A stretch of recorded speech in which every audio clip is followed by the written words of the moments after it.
রাতের খাবার অনেকটাই বেঁচে গিয়েছে। দুপুরে তেমন কিছু রান্না করতে হয়নি তনয়ার। চুলে ভাত চাপিয়ে বাসার টুকটাক কাজগুলো সেরে নিল সে। গোসল আর নামাজ শেষ করে এলো ডাইনিংয়ে। মিনিট খানিকের মাথায় মসজিদ থেকে বাসায় আসে খালিকুজ্জামান আর মাহমুদ। বেঁচে যাওয়া অল্প পরিমাণ বিরিয়ানির সবটাই তুলে দিল মেহেরুন্নেসার প্লেটে। মাহমুদ কিছু একটা ভাবল, এরপরই প্রশ্ন করে, তুমি খেয়েছিলে বিরিয়ানি?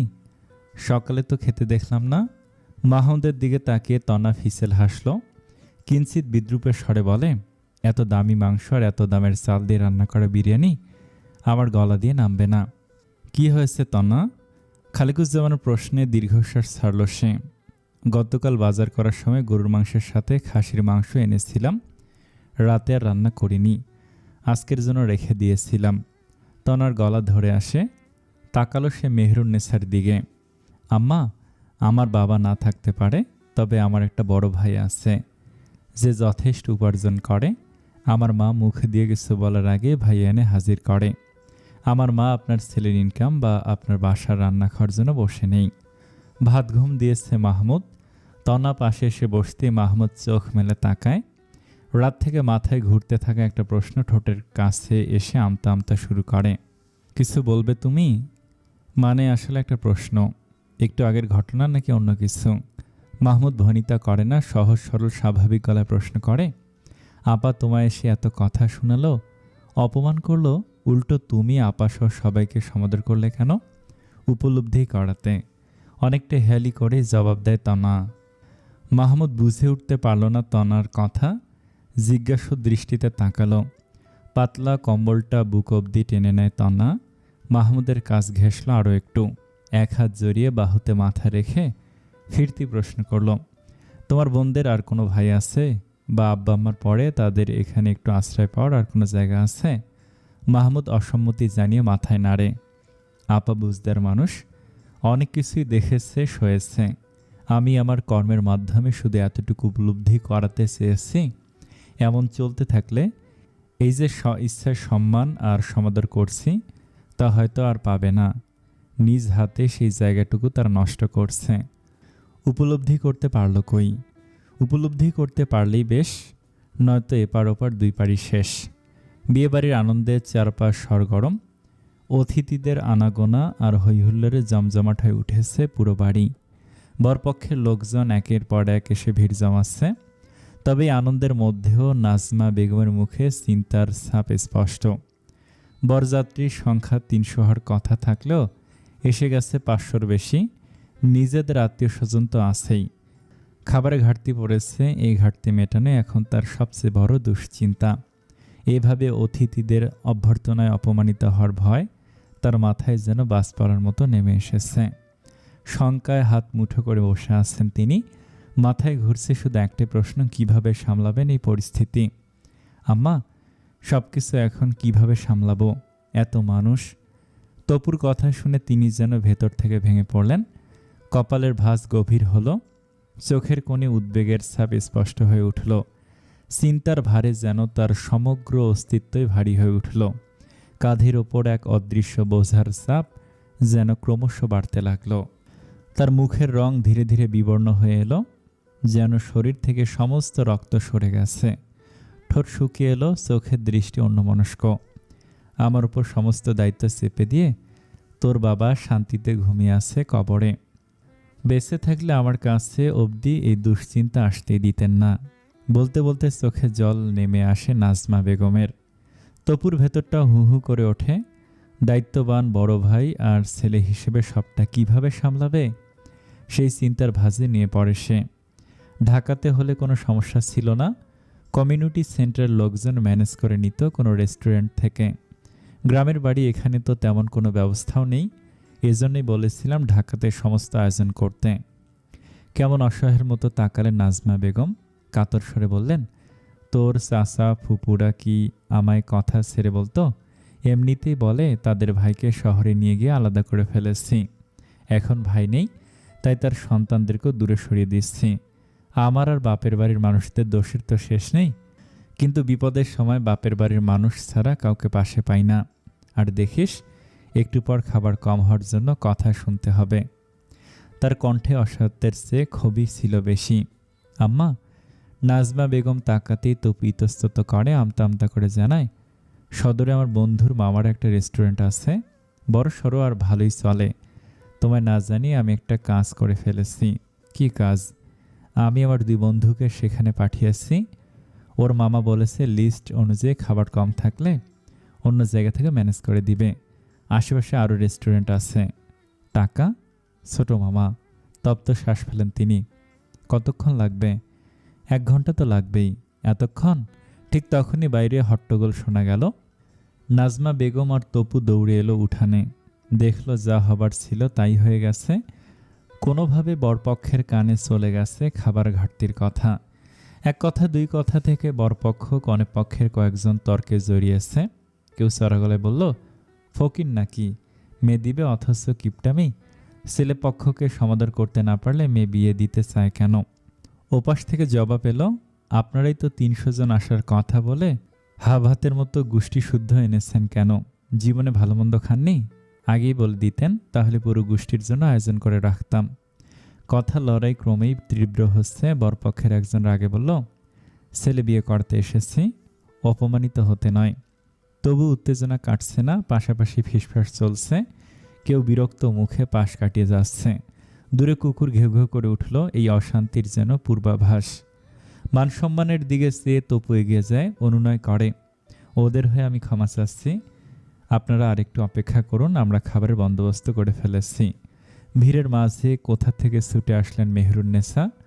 চোখ জোড়া ঈষৎ লাল, ফুলে উঠেছে কপালে শিরা, ক্রোধানলে উত্তাল তিনি।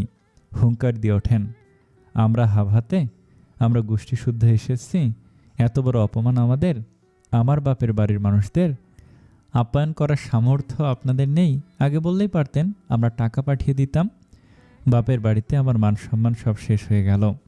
ছেলেকে আমি এখানে বিয়েই করাবো না। নাজমা বেগম চটে গেলেন আরও কয়েক গুণ। মান সম্মানের খাতিরে এতক্ষণ সব সহ্য করলেও এবার যেন বাঁধ ভেঙেছে ধৈর্যের। আমাদের সামর্থ্য ঠিকই আছে, আপনাদের বিবেক বুদ্ধি নেই।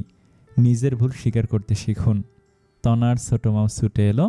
নাজমা বেগমকে বাধা দিয়ে বলে, আপা চুপ কর, তোর মেয়ের বিয়ে আজকে, মাথা ঠান্ডা রাখ, যা হওয়ার হয়ে গেছে। ঝামেলার কথা শুনে খালেকুজ্জামান ছুটে এলেন। মুখ্য 2 জন মানুষের কথা কাটাকাটি মানে লঙ্কা কাণ্ড বেঁধে যাবে। সংযত হ মাহমুদের মা, যত যেই বলো দোষ আমাদেরই।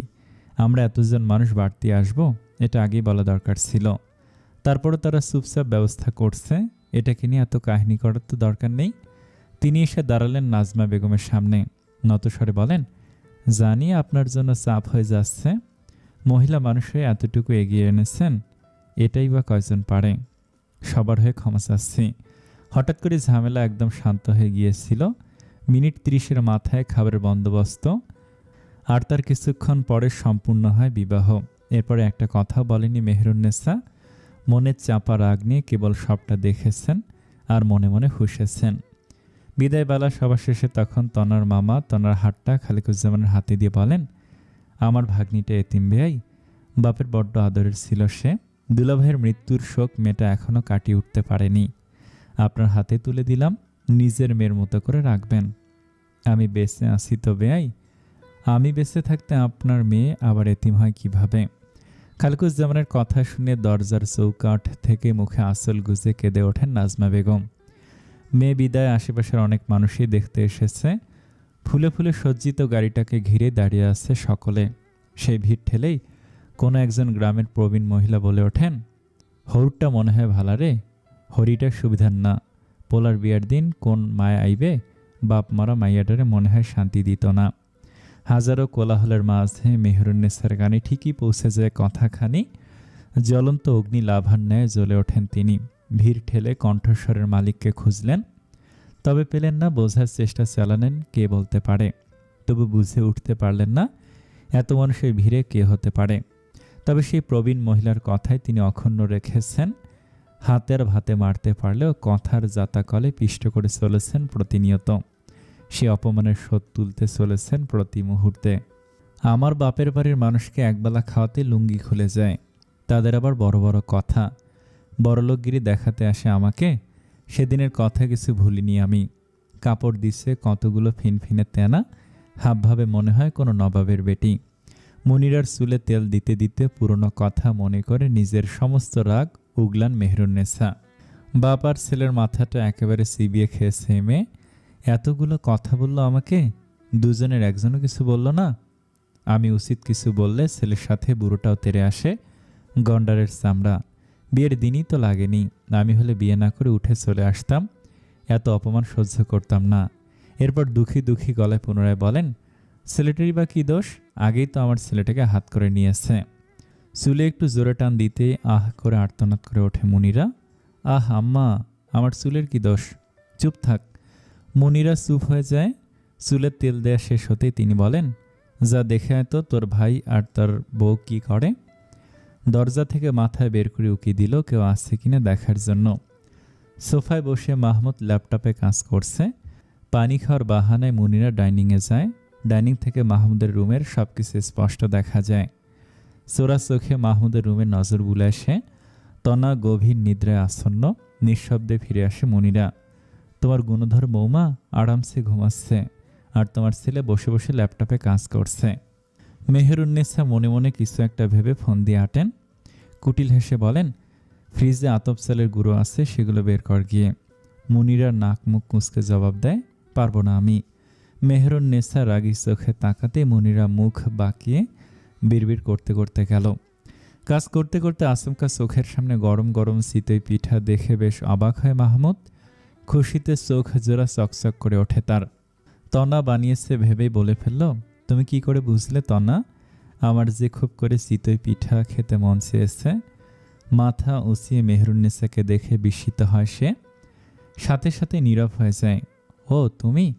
মন ভুলানোর জন্য পুনরায় বলে, কখন বানালে এসব? দেখতে তো বেশ লাগছে। মাহমুদের পাশে বসেন তিনি, পরম মমতায় হাত বুলিয়ে দেন পিঠে মাথায়। মাহমুদ মুচকে হাসল। অন্য কেউ বুঝতে না পারলেও মায়েরা সন্তানের মুখ দেখলেই সব বুঝতে পারে। এখানেই বাকিদের সাথে মায়ের পার্থক্য। কিন্তু বিয়ের পর ছেলেরা সবার আগে মাকে ভুলে যায়। কাকে উদ্দেশ্য করে কথাটা বলেছেন মাহমুদ আজ করতে পারে। তন আর ঘুম থেকে ওঠার সময় হয়েছে, শুনে ফেললে তর্ক বিতর্ক হবে। কথা আর বাড়াতে দিল না সে। ল্যাপটপ সরিয়ে পিঠা মুখে দেয়। মজা হয়েছে আম্মা। মেহেরুন্নেসা আর চোখে একবার মাহমুদের রুমের দিকে তাকায়। তনার সারা শব্দ না পেয়ে তিনি যেন সুবর্ণ সুযোগ পেয়ে গেলেন মাহমুদের কান ভাঙানোর। ছেলের আরও একটু কাছে গিয়ে বসলেন, আদুরের স্বরে বলেন, আমি তোর মনের অবস্থা বুঝি। খাওয়া থামিয়ে মেহেরুন্নেসার দিকে তাকালো মাহমুদ। কথার অর্থদার করতে পারল না সে।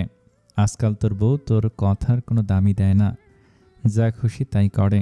তোকে নিয়ন্ত্রণ করতে চায়, দেখলি না? দিনকে দিন মাথার ওপর উঠেছে, তোর ওপর ছুলি ঘোরাতে চায়, আর তুই কিছু বলিস না। তিনি সারের আসল ঠিক করতে করতে দীর্ঘশ্বাস ফেললেন। বউ যদি বউয়ের জায়গায় থাকে তাহলে সংসার সুখের হয়, আর যদি স্বামীর ওপর মাথা চড়িয়ে বসে তাহলে সেই সংসার টেকে না। আমি তোকে আগে থেকে সাবধান করছিলাম, কিন্তু তুই তো বউয়ের কথাতেই কান দিস। এখন যা হওয়ার তাই তো হচ্ছে। মাহমুদ চুপচাপ শুনছিল। মেহেরুন্নেসা আবার বলতে শুরু করলেন, ছেলেকে আমি এই জন্য বড় করিনি যে বউয়ের কথায় উঠবস করবে। পুরুষ মানুষ চায় নম্র স্বভাবের বউ, কিন্তু তোর বউ দিনকে দিন লাগাম ছাড়া হয়ে যাচ্ছে। মাহমুদ কিছু বলতে যাবে তার আগেই তিনি যেন বিস্ফোরণ ঘটালেন। তুই না সেদিন কিছু একটা বললি? কবে? তনার সাথে যে সংসার করবি না? দেখ বাবা, তুই যা করার কর, আমি তোর সাথে আছি। এতক্ষণ মাহমুদ শুনলেও চুপচাপ, এবার চুপ থাকলো না। সবসময় চুপ থাকা যায় না, প্রতিটি সম্পর্কের একটা গণ্ডি থাকে। সেই গণ্ডি পার হলে বাধে বিপত্তি। হাতের পিঠাখানা রেখে দিল প্লেটে। আমি তো সেদিন আমার কথা সম্পূর্ণ করিনি আম্মা। এটাও বলিনি আমি তনাকে ছেড়ে দেব। এমনও হতে পারে যে আমি বলতে চেয়েছি তনাকে নিয়ে আমি আলাদা সংসার পাততে চাই। মেহেরুন্নেসা হকচকিয়ে গেলেন। ছেলের কাছ থেকে এমন কথা তিনি আশা করেননি। মেজাজ বিগড়ে যায় তার। ঝাঁঝালো কণ্ঠে কিছু বলতে গিয়েও থমকে গেলেন। না, এখনই নয়। নিজেকে সামলে নিলেন দ্রুত। একদিনে কিছুই হবে না, ছেলেকে হাতে আনতে হবে ধীরে ধীরে, ধৈর্য ধরে। মেকি হেসে বলেন, তোর আলাদা হয়ে গেলে আমরা বুড়ো বুড়ির কী হবে? মুনিরা তো আজ আছে কাল নেই, নাকি তোমরা আমাদের বোঝা মনে করো? মাহমুদ তপ্তশ্বাস পেলেন, নিষ্প্রাণ ঠোঁটে আওড়ায়, না, সন্তান কখনো বাবা মায়ের বোঝা হয় না। না বাবা মা, মাঝে মাঝে কর্মফল মানুষকে এমন এক শিকলে বাঁধে যার থেকে ছাড়া পাওয়ার জন্য তারা ছটফট করে। মেহেরুন্নেসা জবাব খুঁজে পেলেন না। নাভির টানকে অস্ত্র করে মুখে আঁচল গুজে জবাব দেন, বিয়ের পর ছেলেটা যে পর হয়ে যায় এর থেকে ভালো উদাহরণ আর হতেই পারে না। তারা কেবল মায়ের দোষ দেখে, বউয়েরটা না। মাগরিবের নামাজ শেষে বাসায় ফিরে বেশ অবাক হন খালিকুজ্জামান। বাসা জুড়ে কেবল নিস্তব্ধতা। রান্নাঘরের আলো নিভানো দেখে তার অবাকের মাত্রা চরম পর্যায়ে পৌঁছে গেল। এখন রান্নাঘর শান্ত থাকার সময় নয়। এই সময়টাতে তনা একা হাতে নাস্তা আর রাতের রান্নার আয়োজন করে। তাই রান্না শেষ হওয়ার আগ পর্যন্ত কড়াই, চামচ আর খুন্তির টুংটাং শব্দ আসতেই থাকে। সামনে মাহমুদকে জানতে চাইল, তনাকে দেখছি না, বাসায় নেই। মাহমুদ এক পলক খালেকুজ্জামানের দিকে তাকালো, পরক্ষণে ল্যাপটপে মুখ গুজে জবাব দিল, ও ঘুমাচ্ছে। খালেকুজ্জামান আপন মনে বিড়বিড় করে, ঘুমাচ্ছে এখন? মুনিরা তার রুম থেকে বের হয়ে আসে, এসে মাহমুদকে বলল, আম্মা তুমি ডাকছে ভাইয়া। মাহমুদ কাজ অসম্পূর্ণ রেখে উঠে দাঁড়ালো। এখন না গেলে তিনি নিজের মতো করে অনেক কিছুই ভেবে ফেলবেন। মাহমুদ যেতে মুনিরা খালেকুজ্জামানকে বলে, আব্বা আপনি বসেন, নাস্তা দিচ্ছি আপনাকে। খালেকুজ্জামানের অবাকের মাত্রা যেন এবার আসমান ছুল। তিনি চোখ বড় বড় করে তাকিয়ে রইলেন মুনিরার দিকে। মুনিরা তার সামনে পিঠা রাখতে তিনি বিষম খেলেন। কি হলো আব্বা? না না তেমন কিছু না, এগুলো তুই বানিয়েছিস? মুনিরা অসম্মতি জানিয়ে বলে, আম্মা বানালো। পাঞ্জাবির হাতা গুটিয়ে তিনি খেতে বসলেন। আজ যে সূর্য কোন দিকে উঠল তার কোন দিকে ডুবল কিছুই বুঝতে পারছি না, নাকি আমি পাগল হয়ে যাচ্ছি কে জানে। মাহমুদ রুমে ঢুকতেই কানে আসে কান্নার গুনগুন শব্দ। শব্দটা এতটাই চাপা তবু যেন দেয়ালের ভেতর দিয়ে শুয়ে এসে তার বুকে বিঁধতে থাকে। ধীরে ধীরে তার চোখ ঘুরে যায় জানালার দিকে। জানালার পাশে দাঁড়িয়ে আছেন মেহেরুন্নেসা। জানালার ফাঁক দিয়ে আসা ম্লান আলোয় তার মুখের রেখাগুলো স্পষ্ট দেখা যাচ্ছে। তার কাঁধ হালকা কাঁপছে, মাথাটা সামনে ঝুঁকে আছে। দুই হাত দিয়ে আঁকড়ে ধরেছেন জানালার গ্রিল, যেন নিজেকে সামলে রাখার শেষ চেষ্টা করছেন। মাহমুদ নিঃশব্দে কয়েক কদম এগিয়ে যায়। কান্নার শব্দটা এখন আরও স্পষ্ট শোনা যাচ্ছে। কিছুক্ষণ দাঁড়িয়ে থেকে মাহমুদ গলা খাকড়ি দেয়। মেহেরুন্নেসা চমকালেন না। আম্মা? মাহমুদ ধীরে ধীরে ডাক দেয়। তিনি সাড়া দিলেন না। সাড়া না পেয়ে মাহমুদ তপ্ত নিঃশ্বাস ফেলে, যেন সমস্ত হতাশা বেরিয়ে গেল নিঃশ্বাসেই। কাঁদছ কেন তুমি?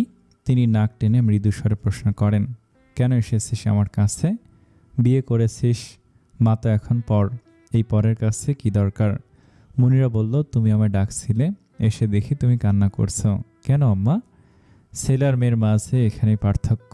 আমার মেয়েটার কানে কান্নার শব্দ যেতেই ঠিক বুঝে গেল তোর জন্য কাঁদছি, অথচ তোর হুঁশ নেই। আমি আবার কি করলাম আম্মা? করিসনি? তবে করতে কতক্ষণ? আজ বলেছিস আলাদা হয়ে যাবি, দেখা যাবে কালো হয়ে গিয়েছিস। ছেলেমেয়েরা আজ এত বড় হয়েছে যে ভালোর জন্য কিছু বলা যায় না, খারাপ মনে করে। মাহমুদ এগিয়ে এসে এক হাতে জড়িয়ে ধরে মেহেরুন্নেসাকে আশ্বস্ত করে বলে, আমি তো শুধু এমনি বলেছি, তুমি শুধু শুধু তনাকে বকাঝকা করো, এসবের কি কোনো দরকার আছে? এগুলো কি ঠিক আম্মা? মায়েরা বুঝি তার সন্তানদের শাসন করতে পারবে না, ওকে তো সন্তান মনে করে একটু আধটু শাসন করি, যেন কোনো রকম ভুল না করে। তুমি আদৌ সন্তানের মতো মনে করো? করলে আজ সকালে খাসির মাংস নিয়ে ওভাবে বলতে, এগুলো কি শাসন? ও এসব সহ্য না করে যদি আলাদা হতে চায় তখন তো আর আমার কিছু করার থাকবে না। ওটা তো রাগ থেকে বলেছি। শীত চলে যাচ্ছে, তোর শাশুড়ি এখনও তোকে ফোন দিয়েছে? শীত এলে তাদের শাশুড়িরা তাদের জামাইকে কত রকমের পিঠাপুলি বানিয়ে খাওয়ায়। তোকে কি বলেছে একবার যেতে? আমার কপাল লাগে না রে? আমার ছেলের কপাল কি এতই খারাপ? কপাল খারাপের কি আছে? ব্যস্ত হয়তো, আর আমি তো ওসব নিয়ে ভাবি না। আর আমারই বা সময় কোথায়? মেহেরুন্নেসার কান্না আরও ভারী হয়, একটু একটু করে শব্দের মাত্রা বাড়তে থাকে। মাহমুদ পড়ে যে বেকায়দায়, সে চাইছে না তনার কান পর্যন্ত এই কান্নার শব্দ যাক। শেষের কথাগুলো কোনোভাবে জানতে পারলে আবারও ছোটোখাটো একটা গৃহযুদ্ধ বাঁধবে। তাই মেহেরুন্নেসাকে শান্ত করতে বলে, ছোটোবেলায় যে চুলে তেল দিয়ে আস্তে আস্তে বিলি কেটে দিতে মনে আছে? আমার মাথাটা ভীষণ ধরেছে, আগের মতো একটু বিলি কেটে দিবে আম্মা? মনে মনে ক্রূর হাসেন মেহেরুন্নেসা। ছেলেকে একটু হলো বাগে এনেছেন, এজন্য যুদ্ধ জয় করার মতো আনন্দ। তখন 8টা। খালেকুজ্জামান কক্ষ থেকে বের হয়ে এলেন। রান্নাঘরে আলো তখনও নিভানো। ব্যাপারটা অদ্ভুত ঠেকে তার কাছে। তিনি এগিয়ে গেলেন মাহমুদের রুমের দিকে। বার কয়েক ডাকলেন তনাকে, কোনো সাড়া পেলেন না। ভেতরে যাবেন কি যাবেন না সেটা নিয়ে পড়ে গেলেন দোটানায়। এদিকে মনটাও খসখস করছে। এভাবে রান্নাবান্না ফেলে বসে থাকার মেয়ে তো সে না। তিনি আস্তে করে দরজা ধাক্কা দিলেন। আলো ভিড়ানো কক্ষের। আলো জ্বালান তিনি। আলো জ্বালাতে দেখলেন তনা গভীর ঘুমে আচ্ছন্ন। ভারী নিঃশ্বাস আছড়ে পড়ছে। কপালে মশা একটা বসে আছে। অতিরিক্ত রক্ত খাওয়ার ফলে সে উড়ে যেতে পারছে না। মশাটাকে মারার জন্য তিনি যেই না তনার কপালে হাত ছোঁয়ালেন অমনি আটকে উঠলেন। জ্বরে গা পুড়ে যাচ্ছে তনার। জ্বরের মাত্রা এতই যে হুঁশ নেই তার। রক্ত চেপে যায় খালেকুজ্জামানের মাথায়। দাঁত কিরমির করে ছুটলেন মুনিরার রুমের দিকে। মুনিরার খিলখিল হাসির শব্দ শোনা যাচ্ছে। তিনি লাথি মেরে দরজা খুলে ফেললেন। মেহরুন্নেসার কোলে মাথা গুজে শুয়েছিল মাহমুদ। তিনি মাহমুদের চুলে বিলি কেটে দিচ্ছিলেন আর ছোটবেলার গল্প করছিলেন। সেগুলো শুনে হাসছিল মুনিরা। দরজা খোলার বিকট শব্দে ধরফড়িয়ে ওঠে মাহমুদ। থতমত খেয়ে যায় সকলে। মেহরুন্নেসা কপাল কুঁচকে বলে, এসব কি মাহমুদের আব্বা? খালেকুজ্জামান রক্ত চোখে তাকিয়ে আছেন মাহমুদের দিকে। দাঁতে দাঁত পিষে প্রশ্ন করেন, কয়টা বাজে এখন মাহমুদ? মাহমুদ হকচকিয়ে গেল। এখন কয়টা বাজে তার জানা নেই। সে তো ঘড়ি নিয়ে বসে নেই। কয়টা বাজে জানার জন্য তুমি এভাবে দরজা লাথি মারলে? খালেকুজ্জামানের এমন রাগ দেখে চুপ করে গুটিসুটি হয়ে বসে আছে মুনিরা। মাহমুদ ফিরতি প্রশ্ন করে, কেন আব্বা, তুমি জানো এখন কয়টা বাজে? মাহমুদ এপাশ ওপাশ মাথা নাড়ায়, না 6:30 7টা বাজবে। 8:30 বাজতে চলেছে। কি? মাহমুদ আতকে উঠল। তোমার বউ সেই দুপুর থেকে এখন পর্যন্ত ঘুমাচ্ছে। তোমার অদ্ভুত লাগছে না? কি, এখনো ঘুমাচ্ছে? রাতের রান্না করবে কখন আর খাবো কখন? তেলে বেগুনে জ্বলে ওঠেন মেহরুন্নেসা। খালেকুজ্জামান হুঙ্কার দিয়ে ওঠেন, তুমি চুপ করো, আমি তোমার ছেলের সাথে কথা বলছি। কি অদ্ভুত লাগছে না? মাথা নুয়ে ফেলে সে। এতটা সময় যে কখন কেটে গেছে সে আসলে টের পায়নি। মিনমিন করে বলে, আসলে আব্বা, আসলে নকলে কিছুই না, মেয়েটার শরীর জ্বরে পড়ে যাচ্ছে। মাহমুদ চমকে উঠে, বউর খেয়াল রাখতে না পারলে বিয়ে করেছ কেন? সকলের যত্ন করার এই পরিণাম মেয়েটার? এত উদাসীনতা মেয়েটার প্রতি তোমার কি উচিত ছিল না একটাবার দেখার? কেন এতক্ষণ অবধি ঘুমাচ্ছে? কোনো দায়িত্ব জ্ঞান নেই তোমার? নাকি বিয়ে করেছে কেবল নিজের? এতটুকু বলে থেমে যান তিনি। বাবাহের নিকৃষ্ট শব্দগুলো ঠোঁটের কাছে এনেও গিলে ফেললেন। দীর্ঘশ্বাস ফেলেন। মেয়েটার দুর্ভাগ্য, তোমার মতো একজন জীবনসঙ্গী সে পেয়েছে। তনার কপালে হাত দিয়ে ভেতরটা হু হু করে উঠল মাহমুদের। অপরাধ বোধের তীক্ষ্ণ কাঁটা তার মনে গভীর ক্ষতের সৃষ্টি করে। খুব করে ইচ্ছে করলো তনার উত্তপ্ত শরীরটাকে বুকের সাথে চেপে ধরতে, কিন্তু পারল না। সবাই থাকায় আলতো করে ডাকলো তনাকে, তনা, তনা। তনার সারা শব্দ না পাওয়া গেলেও ঘুমন্ত চোখ জোড়া দিয়ে অশ্রু গড়িয়ে পড়ল কয়েক ফোঁটা। তনা, কাঁদছ কেন? বেশি কষ্ট হচ্ছে? মাহমুদের হাতের স্পর্শ বড্ড শীতল মনে হলো তনার কাছে। পিঠ পিটিয়ে চোখ মিলতে সে দেখতে পেল মাহমুদকে। ফুপিয়ে উঠল সে, কিন্তু মুখ দিয়ে কোনো শব্দ বের করতে পারল না। কষ্ট হচ্ছে? তনা মাথা নাড়ায়। ওর জ্বরটা মেপে দেখো। জ্বর মাপা হলো শরীরের তাপমাত্রা 103 ডিগ্রি ফ্যারেনহাইট। জ্বরের মাত্রা দেখে খালেকুজ্জামান বলেন, আমি বরং ডাক্তার নিয়ে আসি, উনি দেখলে ভালো হবে। তনার মাথায় জলপট্টি দিচ্ছে মাহমুদ। মিনিট 30-এর মাথায় ডাক্তার নিয়ে হাজির হলেন খালেকুজ্জামান।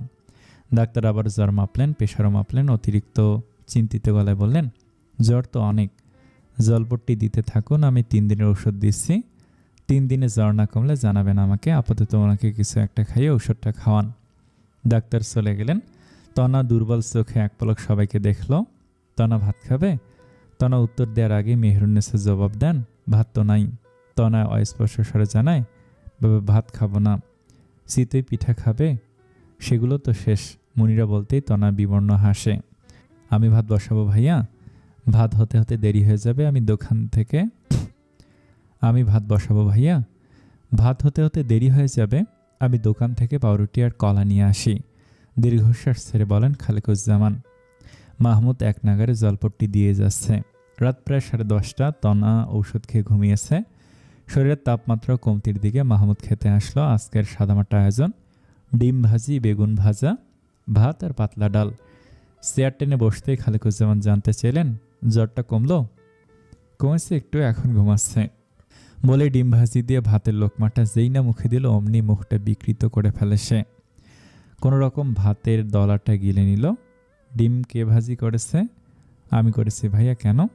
উষ্ণ শ্বাস ফেলে মাহমুদ। কিছু না, একটু লবণ বেশি হয়েছে আর কি। অমন একটু আধটু হয়, ও আর রান্না করেছে নাকি? মেহরুন্নেসার কথার পিঠে আর কিছু বলল না মাহমুদ, চুপচাপ খেয়ে নিল। মাঝরাতে আচমকা জেগে যায় তনা। পুরো শরীর তার দরদর করে ঘামছে, ঘামে জুবুথুবু অবস্থা তার। তাকে এক হাতে জড়িয়ে বেঘরে ঘুমাচ্ছে মাহমুদ। দুর্বল হাতে মাহমুদের হাতটা সরিয়ে উঠে বসল সে। তৃষ্ণায় গলা শুকিয়ে কাঠ। জ্বর কমতেই খিদেটাও মাথা ছাড়া দিয়ে উঠেছে। ভাত খেতে ইচ্ছে করছে তার। মাহমুদকে ডাকতে গিয়েও থেমে যায় সে, নিজে নিজে উঠে দাঁড়ালো। ডাইনিং রুমে যায়, সদর দরজার ভেন্টিলেটর দিয়ে মৃদু আলো আসছে। মৃদু আলোয় সুইচ চেপে লাইট অন করে সে। এক গ্লাস পানি খেয়ে গেল রান্নাঘরের দিকে। রান্নাঘরের আলো জ্বালাতেই দেখল রান্নাঘর একদম ঝকঝকে তকতকে। এমনটা সে আর কখনো দেখেনি। সবাই সবসময় খেয়ে এঁটো থালাবাটি রেখে যেত। আজ সে অসুস্থ বলেই হয়তো ভিন্ন চিত্র দেখতে পাচ্ছে। সবকিছু পরিষ্কার পরিষ্কার দেখে আপনা আপনি তার ঠোঁটে হাসি ফুটে উঠল। তবে সেই হাসি স্থায়ী হলো না তার। ভাত খাওয়ার জন্য ভাতের পাতিলের খোঁজ করতে দেখলো তা ধুয়ে উল্টো করে রাখা। তরকারি বলতে কিছু নেই, কেবল ডাল আছে। সে ফ্রিজ খুলল, সেখানেও কিছু নেই। সমগ্র পৃথিবী যেন ভেঙে পড়ল তার ওপর। কান্না যেন গলা আটকে দিল তার। কোনো রকম ডাইনিং টেবিলের একটা চেয়ার টেনে বসলো সে। আরও এক গ্লাস পানি খেয়ে ঢকঢক করে খেয়ে নিল। টেবিলে হাত রেখে মুখ গুজল, ফুপিয়ে উঠল সে। কাঁপা কাঁপা গলায় আওড়ালো, নিজের মেয়ের সাথে এমনটা করতে পারতেন আম্মা? আবার শেষ বয়সে আপনারই ছেলের বউয়ের কাছে সেবা আশা করেন। ঠক ঠক শব্দে ঘুম ভেঙে যায় তনয়ার। মাত্রই চোখ লেগেছিল, আবার শব্দ আসে। মোবাইলের দিকে তাকিয়ে দেখে রাত 2টা হতে 3 মিনিট বাকি। পাশে ঘুমন্ত মাহমুদ নড়েচড়ে আবারও তলিয়ে যায় নিদ্রায়। কে? গলা ঝেড়ে জিজ্ঞেস করে তনা। দরজার ওপাশ থেকে পরিচিত কণ্ঠ ভেসে আসে, তনা, আমি বলছি। আব্বা? দুশ্চিন্তায় ছটফট করতে করতে দরজা খুলে দেয় সে। আব্বা, আপনি এত রাতে? সব ঠিক আছে? খালেকুজ্জামান একপাশে দাঁড়িয়ে জিজ্ঞেস করেন, জ্বর কমেছে মা? তনা মাথা নাড়তেই আবার প্রশ্ন আসে, তোমার খিদে পেয়েছে বুঝি? তার মুখটা মলিন হয়ে যায়। আস্তে বলে, না তো। মিথ্যে বলছো কেন? আমি দেখেছি সব। তোমার কি ভাত খেতে ইচ্ছে করছে? তনা মাথা নিচু করে মেঝে খুঁড়তে থাকে নখ দিয়ে। খাবে এখন? দিব? তনয়ার মনে পড়ে যায় রান্নাঘরে ভাতের পাতিল উল্টো করে রাখা। খাওয়ার মতো কিছুই নেই। এখন খেতে চাওয়া মানে নতুন করে রান্না চড়াতে হবে চুলোতে। হাসার চেষ্টা করে সে, জবাব দেয়, এখন ঝামেলা করার কোনো দরকার নেই আব্বা। অনেক রাত হয়েছে। গিয়ে শুয়ে পড়ুন। ঘুম না হলে আবার প্রেশার বেড়ে যাবে আপনার। আমি ভাত রেঁধেছি। তুমি খাবে বলে। পিলে চমকে উঠে তনয়ার। বিস্ফোরিত নয়নে তাকায় খালেকুজ্জামানের দিকে। অবিশ্বাস্য চাহনি তার। তোতলাতে তোতলাতে বলে, আপনি এখন ভাত রেঁধেছেন? খালেকুজ্জামান মাথা নেড়ে সম্মতি জানালেন। ঘুম আসছিল না আমার। এপাশ ওপাশ করছিলাম। দরজার ফাঁক দিয়ে দেখলাম ডাইনিংয়ের আলো জ্বলছে। তোমার জ্বর বেড়েছে ভেবে উঠে এসে দেখলাম, এতটুকু বলে দীর্ঘশ্বাস ফেলেন তিনি। তখনকার বলা কথাগুলো সব তিনি শুনে ফেলেছেন বুঝতে পেরে আর্স্ট হয় সে। আব্বা, আমি আসলে ওভাবে কিছু। তনয়াকে থামিয়ে দিলেন তিনি। মেয়ে করে রাখবো বলে কথা দিয়েছি। সেই অসুস্থ মেয়েকে অভুক্ত রেখে কি করে ঘুমোতে দেই? আমারও তো 2টা মেয়ে আছে। সবাই বিবেক বিকিয়ে দিলেও আমি তা পারবো না। দুইজনের কথোপকথনে নিদ্রা হালকা হয়ে আসে মাহমুদের। প্রতিটা কথাই তার কর্ণগোচর হয়েছে। কথাগুলোর ভার এতই প্রকট ছিল বিবেকের কাঠগড়ায় তার অপরাধবোধের মাত্রা হয় আরও তীব্র। ধোয়া ওঠা গরম গরম ভাত, একটা ডিম ভাজি আর শুকনো মরিচ আর পেঁয়াজ হাতে চটকে বানানো ঝাল ঝাল ভর্তা। ডিম ভাজি আর গরম ভাতের ঘ্রাণ নাকে যেতেই চেপে রাখা খিদেটা যেন মাথা চাড়া দিয়ে ওঠে তনয়ার। অল্প সময়ের মধ্যে এর থেকে বেশি কিছু করতে পারিনি। এগুলোই খেয়ে নাও। এগুলোরই যেন ভীষণ প্রয়োজন ছিল। অবশ্য জ্বরের মুখে ভর্তাটাই ভালো লাগবে। বলতে বলতে তনয়ার পাতে ভাত তুলে দেন খালেকুজ্জামান। ভাজা ডিম আর ছোট চামচের 1 চামচ ভর্তা। জগ থেকে 1 গ্লাস পানি ঢেলে দিলেন তনয়ার সামনে। ভাত, ডিম, ভর্তা, সাদামাটা আয়োজন, তবে তাতে ছিল পরম যত্নের স্পর্শ। তনয়ার মনে হলো, যেন রাজকীয়ভাবে আপ্যায়ন করা হচ্ছে তাকে। ভাতের লোকমাটা মুখ পর্যন্ত তুলে এনে থমকে যায় তনা। এক অজানা বেদনায় বুকটা যেন ভারী হয়ে আসে। কান্না দলা পাকিয়ে গলায় আটকে যায়, শব্দহীন আর্তনাদে থরথর করে ওঠে সারা শরীর। ক্রমশ দৃষ্টি ঝাপসা হয়ে আসে, যেন চোখের সামনে স্মৃতির এক আবছা পর্দা নেমে আসছে। থেমে গেলে কেন? খাও। ভাতের লোকমাটা মুখে দিয়েই ঝোড়ো ঝোড়ো করে কেঁদে ফেলে তনা। কান্না প্রকোপে কাঁপতে থাকে শরীর। খালিকুজ্জামান হকচকিয়ে গেলেন। শঙ্কিত কণ্ঠে শুধালেন, কি হয়েছে? কাঁদছ কেন? ভর্তা কি বেশি ঝাল? মুখের খাবার বহু কষ্টে গিলে নেয় তনা। চিবুকে জমা অশ্রু মুছে নিল হাতের উল্টো পিঠে। টলমলে চোখজোড়া পলক ফেলতেই আবারও চিবুকে জমা হয় বেদনার নোনা জল। সে ফুপিয়ে উঠল। কাপা স্বরে অস্পষ্ট বলল, আমার বাবা বেঁচে থাকলেও কি আমার অসুস্থতায় এমন যত্ন করত? খালিকুজ্জামান হঠাৎ থমকে গেলেন। এক প্রশ্নে স্তব্ধ হয়ে গেলেন তিনি, জানা উত্তরও যেন অজানা হয়ে গেল। মুহূর্তেই কথার খেই হারিয়ে ফেললেন। খাওয়া শেষ হতেই হাত ধোয়ার জন্য উঠে চলে যায় তনা। খালিকুজ্জামান আনমনে বসেছিলেন চেয়ারে। সহসাই দৃষ্টি যায় দরজার দিকে। হেলান দিয়ে দাঁড়িয়ে আছে মাহমুদ। ফোলা ফোলা চোখ জোড়ায় ঘুম জড়ানো। তিনি গিয়ে দাঁড়ালেন মাহমুদের সামনে। মাহমুদ নড়েচড়ে উঠল। মাহমুদের কাঁধে হাত রাখেন খালিকুজ্জামান। কিঞ্চিত হাসলেন তিনি। পিতৃশোক কখনো ভুলা যায় না, তবে কিঞ্চিত লাঘব হয়। কখন জানো? যখন কোনো মেয়ে তার বাবার ছায়া স্বামীর মাঝে খুঁজে পায়। যখন স্বামী নামক মানুষটি বাবার মতো আগলে রাখে, যত্ন করে। যে মেয়েটি রাজকন্যার মতো বেড়ে উঠেছে, সে যদি শ্বশুরবাড়িতে রাজরানীর মতো ভালোবাসা পায়। কিন্তু আফসোস, তুমি স্বামী হিসেবে ব্যর্থ। কেবল স্ত্রীর পাশে শুয়ে ঘুমালেই স্বামী হওয়া যায় না। অপরাধীর ন্যায় মাথা নুইয়ে ফেলে মাহমুদ। তার বলার মতো কিছুই নেই। না পেরেছে মায়ের রোষানল থেকে নিজের স্ত্রীকে বাঁচাতে, আর না পেরেছে স্ত্রীর অসুস্থতায় তার খেয়াল রাখতে। সময় গড়িয়ে যাচ্ছে, তবু সে দাঁড়িয়ে আছে নিশ্চল। তনা হাত মুছতে মুছতে এগিয়ে এলে জনের চোখাচোখি হয়। তনয়ার ঠোঁটে তাচ্ছিল্যের হাসি। আত্মগ্লানির ভার সইতে না পেরে মাহমুদ তৎক্ষণাৎ দৃষ্টি নামিয়ে নেয়। বুক অবধি কম্বল টেনে চুপচাপ শুয়ে আছে তনা। খানিক বাদেই মাহমুদ এলো। চুপচাপ সেও শুয়ে পড়ে। দুজনের মধ্যিখানে এক হাত সমান দূরত্ব। ঘেঁষতে ঘেঁষতে দুজনের মধ্যেকার দূরত্ব ঘুচায় মাহমুদ। কিছু বলার সাহস সে পাচ্ছে না। ফাঁকা ঢোক গিলে হাত ছোঁয়ায় তনয়ার কপালে। তনা প্রতিক্রিয়া দেখালো না। ওভাবেই রইল। তনয়ার নির্বতায় সাহস পায় সে। শরীরের তাপমাত্রা স্বাভাবিক দেখে স্বস্তির নিঃশ্বাস ফেলল। জ্বরটা কমেছে তাহলে? শুধু যে জ্বর কমেছে তা না, এই জ্বর আমাকে আপনজনও চিনিয়েছে। সাত সকালে বাকবিতণ্ডায় ঘুম উবে যায় তনয়ার। শোরগোল বসার ঘর থেকে আসছে। উঠে বসার চেষ্টা করল সে, কিন্তু পারল না। শরীর তুলনামূলক ফুরবল। শুয়ে থেকেই শোনার চেষ্টা করল সে। তখনই কানে আসে খালিকুজ্জামানের হুঙ্কার। বাসায় চাল কম ছিল নাকি এই মাসে মাসকাবাড়ি বাজার কম এসেছে? চাল গুনে গুনে ভাত বসিয়েছিলে? মেহেরুন্নেসার কণ্ঠ যেন আরো ঝাঝালো। হ্যাঁ, গুনে গুনে বসিয়েছি। আমি কি করে জানবো তোমার আদরের বৌমার রাত বিরেতে খিদে পাবে? বিবেক বুদ্ধি কি তোমার লোপ পেয়েছে মাহমুদের মা? জ্বর হলে তোমার রাতে খিদে পেত না? সেই দুপুরে মেয়েটা খেয়েছিল। ভুলে যেও না মেয়ে তোমারও আছে। এরপর আর কিছু শোনা গেল না। নীরব হয়ে গেল পরিবেশ।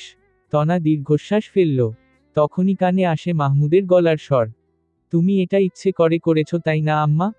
এমনটা না করলেও পারতে। এমন না হয় তোমার আজকের কর্ম ভবিষ্যতে আবার তোমার উপরই না বর্তায়। তনা উদর্তিত হাসে। আপনমনে বিড়বিড় করে আওড়ায়, ন্যায় অন্যায় বোধ উদয় হচ্ছে শেষে। মাহমুদ রুমে চলে এলেও থেমে থাকলেন না মেহেরুন্নেসা। এটা ওটা বলে বিলাপ করছেন তিনি। তনয়ার সেগুলো শোনার বিন্দুমাত্র ইচ্ছে হলো না। তনাকে জাগ্রত দেখে কাছে এসে বসে মাহমুদ। কপালে হাত ছুঁয়ে শরীরের তাপমাত্রা বোঝার চেষ্টা করল। আগের মতোই স্বাভাবিক আছে। প্রশান্তির নিঃশ্বাস ফেলল সে। যাক বাবা, জ্বর আসেনি। আর বোধ হয় আসবেও না। তারপরও ঔষধগুলো খেয়ে নিও। হালকা ঝুঁকে তনয়ার কপালে ঠোঁট ছোঁয়ায় মাহমুদ। একা একা উঠতে পারবে? নাকি মুনিরাকে ডেকে দিব? আমার কাউকে লাগবে না। Not even you. মাহমুদ হাসল। আমাকে তোমার না লাগলেও তোমাকে আমার প্রয়োজন। তনা মুখ ঘুরিয়ে নিল। ওঠে কিছু একটা খেয়ে নাও। ঔষধ খেতে হবে। বলেই কালো রঙের কোটটা গায়ে জড়িয়ে নিল। কোথায় যাচ্ছ তুমি? তুমি না ছুটি নিয়েছ 3 দিনের? কপাল কুঁচকে জিজ্ঞেস করে তনা। জরুরি মিটিং পড়েছে। ইউকে থেকে বায়ার আসবে। বেশি জরুরি না হলে এই অবস্থায় তোমাকে ফেলে কখনো যেতাম না। যে মানুষ পাশে শুয়ে থেকেও বউয়ের খবর রাখে না, সে থাকলেই কি আর না থাকলেই কি। মাহমুদ আবারও তনয়ার কাছে এসে বসে তনয়ার একটা হাত মুঠোবন্দি করে ভালোবাসার স্পর্শ এঁকে দেয়। হয়তো আমি খামখেয়ালি কিংবা বুঝে উঠতে পারি না কিছু। আমি তোমাকে ভালোবাসি। সে ভালোবাসা মিথ্যে নয়। অফিস থেকে ফেরার পথে সবার জন্য টুকটাক শপিং করে নিয়ে এসেছে মাহমুদ। ডেকে ডেকে যার যারটা তার তার হাতে দিল। মুনিরা নিজের জন্য আনা 3 পিসটা খুলে উল্টেপাল্টে দেখল। ওড়নাটা গায়ে জড়িয়ে দেখল তাকে কেমন লাগছে। আচমকাই তার নজর গেল টি টেবিলের ওপর পড়ে থাকা শাড়িটার দিকে। ছোমে তারা চিহ্ন রেসে সেটা নিয়ে নিল। ভাঁজ খুলে শাড়িটা দেখেই তার চোখজোড়া চকচক করে ওঠে। ওয়াও, শাড়িটা কি সুন্দর! ভালোই হলো। নেক্সট ইভেন্টে শাড়িটা পরে কলেজে যেতে পারবো। ওটা তনয়ার জন্য এনেছি। তনয়ার জন্য এনেছিস তো কি হয়েছে? মুনিরার তো এটা ভালো লেগেছে। এটা ও নিয়ে নিক, বললেন মেহেরুন্নেসা। তাহলে এক কাজ কর মুনিরা, তোর 3 পিসটা তনয়াকে দিয়ে দে। ওমা, এতে আবার বদলাবদলির কি আছে? 3 পিসটা তো তুই তোর বোনের জন্যই এনেছিস তাই না? দুইটাই মুনিরা রাখুক, পরে তনয়াকে 1000-1200-র মধ্যে একটা কিনে দিস। মেহেরুন্নেসার কথাকে গায়ে মাখল না তনা। তীক্ষ্ণ দৃষ্টিতে তাকালো মুনিরার দিকে। গম্ভীর কণ্ঠে বলল, পছন্দ হলে শাড়ি তুমি নিয়ে নাও। কিন্তু আজকের ঘটনা যদি তোমার সাথে পুনরাবৃত্তি হয়, তোমার জন্য আনা শাড়িটা যদি তোমার ননদ নিয়ে যায়, সেদিন তুমি হাসিমুখে তাকে দিতে পারবে তো? এত ভনিতা করার কি আছে? সোজা সাপটা বললেই তো পারো, তুমি এই শাড়িটা মুনিরাকে দিতে চাইছো না। মুখ বাঁকিয়ে বললেন মেহেরুন্নেসা। তনা গভীর নিঃশ্বাস ফেলল। শাড়ি দেওয়া নেওয়ার বিষয় পড়ে আসে। প্রথমত, ও একজন প্রাপ্তবয়স্ক মেয়ে। ওর বোঝা উচিত, একজন স্বামী যখন তার স্ত্রীর জন্য কিছু আনে, তখন তৃতীয় ব্যক্তি হয়ে সেটার দিকে হাত বাড়ানো অনুচিত। সেটা 1 টাকার হোক বা লাখ টাকার। সে এক মুহূর্ত থামল। চোখ ঘুরিয়ে তাকালো খালেকুজ্জামানের দিকে। তিনি নির্বিকার, যেন এই প্রসঙ্গে তার কিছুই বলার নেই। চায়ের কাপ হাতে নিয়ে অন্যমনস্ক ভঙ্গিতে চুমুক দিচ্ছেন। তনা আবার বলতে শুরু করল, একজন ভাই হয়ে বোনের জন্য কিছু আনা আর একজন স্বামী হয়ে স্ত্রীর জন্য কিছু আনার মধ্যে অনেক পার্থক্য আছে। সেটা বোঝার মতো বয়স তোমার হয়েছে বলেই মনে করি। মুনিরা হঠাৎ শাড়ির প্যাকেটটা ছুঁড়ে ফেলে দিল। তার চোখে আগুনের ফুলকি, কণ্ঠে ক্রোধের ঝাঁজ। এটা সামান্য একটা শাড়ি, লাখ টাকার গয়না তো নয়। এমন একটা ভাব করছেন আমি কি না কি নিয়ে নিচ্ছি। তনা ধীরগতিতে প্যাকেটটা তুলে নিল, যেন কোনো অমূল্য ধন হাতে পেয়েছে। মৃদু হেসে বলল, এটার দাম 1 টাকা হলেও আমার কাছে মহামূল্যবান। কারণ, আমার স্বামী আমার জন্য এনেছে। এই বলে সে উঠে দাঁড়ালো। পা বাড়াল নিজের কক্ষের দিকে। তবে দরজার কাছে গিয়েই পেছনে ফিরে আবার বলল, আমার জন্য আনা শাড়িটা আমিই বরং নিয়ে গেলাম। কাল না হয় তোমার ভাই তোমার জন্য 1000-1200 টাকার মধ্যে সেম ডিজাইনের একটা নিয়ে আসবে। ইয়ে মানে আম্মা তো এটাই বলেছিল, তাই না আম্মা? তার কণ্ঠে বিদ্রূপের ছোঁয়া ছিল স্পষ্ট। মেহেরুন্নেসার মুখ অগ্নিশর্মা হয়ে উঠল। এই মেয়ে 2 দিন হলো বউ হয়ে এসেছে, আর এখনই মা বোনের চেয়ে বড় হয়ে গেল। সাহস পায় কোথায় এমন কথা বলার? জন্ম দিলাম আমি আর আমারই মূল্য নাই? মেহেরুন্নেসার কণ্ঠের তেজ যেন জ্বলন্ত শিখায় পরিণত হলো। ক্রোধে কাঁপছিলেন তিনি। তুমি কি সবসময় এমন চুপ করেই থাকবা মাহমুদের আব্বা? আমার না হয় তোমার কাছে কোনো দাম নাই। মুনিরা তো তোমার সন্তান। এতগুলো কথা বলে গেল, তুমি টু শব্দও করলে না। বিয়ের পর পুরুষ মানুষের সবচেয়ে কাছের হয় বউ। মা আর ভাইবোন হয়ে যায় পর। আগে বউ তারপর বাকি সবাই। বহু বছর আগে তুমি এই কথাটা বলেছিলে না? চশমার ফাঁকে ভ্রু উঁচিয়ে প্রশ্নটা করলেন খালেকুজ্জামান। তিনি থতমত খেয়ে গেলেন। দ্রুতই নিজেকে সামলে নিয়ে বললেন, হ্যাঁ বলেছি। বউ ভালো হলে বউকেই প্রাধান্য দিতে হবে। খালেকুজ্জামান ঠোঁটের কোণে হাসি টেনে বললেন, ওহ, তুমি তাহলে বলতে চাচ্ছ তুমি ভালো বউ ছিলে, তাই বাধ্য হয়ে আমায় তোমার কথা শুনতে হতো? তাহলে তো ঠিকই আছে। মাহমুদের কাছেও হয়তো তার বউ ভালো, তাই নয় কি মাহমুদ? তীর তার দিকে মোড় ঘুরায় থতমত খেয়ে যায় মাহমুদ। মেহেরুন্নেসার রাগের উত্তাপ আরও বেড়ে গেল। মাহমুদ দীর্ঘশ্বাস ফেলল, মাথা নিচু করল একটু। বউ বলে তার হয়ে প্রতিবাদ করি না। তোমরা বলো আমি বউকে কিছু বলি না। সারাদিন অফিস করে বাসায় আসি রিল্যাক্স করার জন্য। কিন্তু কতটুকু করতে পারি? একটু মিলমিশ করে থাকলে কি হয় আম্মা? কিছু থেকে কিছু হলেই তারা চিহ্ন তারা চিহ্নরা। এমন চলতে থাকলে ঝগড়া আমি করি, তোর বউ যে চ্যাটাং চ্যাটাং করে সেগুলো তোর চোখে পড়ে না? আমি কিছু বললেই তো তেলে বেগুনে জ্বলে উঠে। আমার কথা মাটিতে পড়ার আগেই তো তার উত্তর রেডি থাকে। অনেক কিছুই দেখি আম্মা, অনেক কিছুই বুঝি। এটাও বুঝি আজকের এই পরিস্থিতির জন্য অনেকাংশে আমি দায়ী। মাহমুদ চলে গেল। সাথে সাথে উঠে দাঁড়ালেন খালিকুজ্জামানও। রিটায়ারমেন্টের পর অনেক আরাম করেছি। এখন ছোটখাটো একটা কাজের ব্যবস্থা করতে হবে।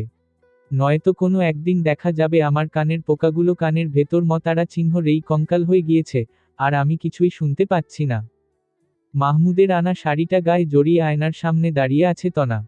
অদ্ভুত তার চোখের চাহনি। মাহমুদ দরজাটা হালকা চাপিয়ে তনয়াকে পিছন থেকে জড়িয়ে ধরে। শাড়িটায় দারুণ লাগবে তোমায়। রংটা যেন তোমার গায়ে এসেই পূর্ণতা পেয়েছে। প্রশংসা শুনেও নিশ্চুপ থাকে তনা। গম্ভীরতা নিতে পারে না মাহমুদ। নিজের দিকে ফিরায় তনয়াকে। এখনো রেগে আছো? তনা তৎক্ষণাৎ দৃষ্টি নামিয়ে নেয়। মাহমুদের চোখে চোখ রাখতে চাইল না সে। চিবুকে আঙুল ঠেকিয়ে মুখ উঁচু করে মাহমুদ। উষ্ণ ঠোঁটের স্পর্শ এঁকে দেয় কপালে। ভেজা চোখজোড়া মাহমুদ অসহায় মুখের দিকে নিবন্ধ করে তনা। কি করলে অভিমান কমবে? তনা সপ্রাণ কেঁদে উঠে। নীরব যন্ত্রণার প্রতিধ্বনি হয়ে মুহূর্তেই ঝরে পড়ে নয়নের নীর।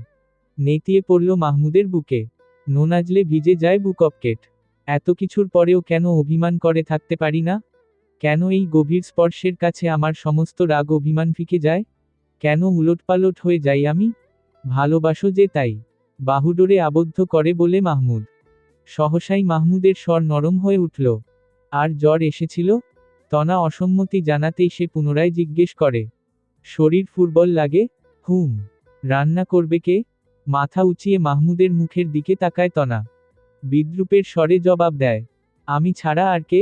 আমি তো এখন দিব্যি সুস্থ। তাই না? কপালে লেপ্টে থাকা চুলগুলো কানের পিছনে গুজে মাহমুদ বলে। কতটা সুস্থ তা চোখমুখী বলে দিচ্ছে। তোমার রান্না করতে হবে না? গতরাতের মতো আজ রাতেও অভুক্ত থাকার জন্য? মাহমুদ আক্ষেপের নিঃশ্বাস ফেলে। অপরাধীর ন্যায় বলে। কাল রাতের ঘটনার জন্য তোমার কাছে 1000 বার মাফ চাইলেও আমার কম মনে হবে। কাল রাতের ব্যাপারটা তো আর ফিরিয়ে আনতে পারবো না। তবে কথা দিচ্ছি, এই ঘটনা আর কখনো রিপিট হবে না। রাতের জন্য বাহির থেকে খাবার নিয়ে আসবো আমি। তনা উত্তর করল না। আবারও মিশে যায় মাহমুদের বুকের সাথে। খানিক চুপ থেকে দ্বিধান্বিত হয়ে বলে। অনেকদিন হয় তোমায় একটা কথা বলবো ভাবছিলাম। কিন্তু তুমি কিভাবে নিবে? এত সংকোচ করছো কেন? বলেই ফেলো না। মানে আসলে মুনিরা একটা ছেলের সাথে প্রেম করছে। এক ঝটকায় তনয়াকে হাতের বাঁধন থেকে ছেড়ে দেয় মাহমুদ। কি বলছো তুমি? বাস স্টপেজের কাছে যে ওয়ার্কশপটা আছে, ওইখানে কাজ করে। তুমি দেখলে চিনবে। লম্বা চওড়া করে ছেলেটা। মাহমুদ পিছুতে পিছুতে বিছানায় ধপ করে বসে পড়ে। বাকরুদ্ধ সে। মুনিরা হয়তো ঘাড়ত্তারামি করে, কিন্তু ও এইরকম না। তোমার কোথাও ভুল হচ্ছে। মাহমুদের পাশে গিয়ে বসে তনা। কাঁধে হাত রাখে। ঠিক এজন্যই আমি এতদিন বলিনি। আমি জানতাম তোমরা কেউ বিশ্বাস করবে না।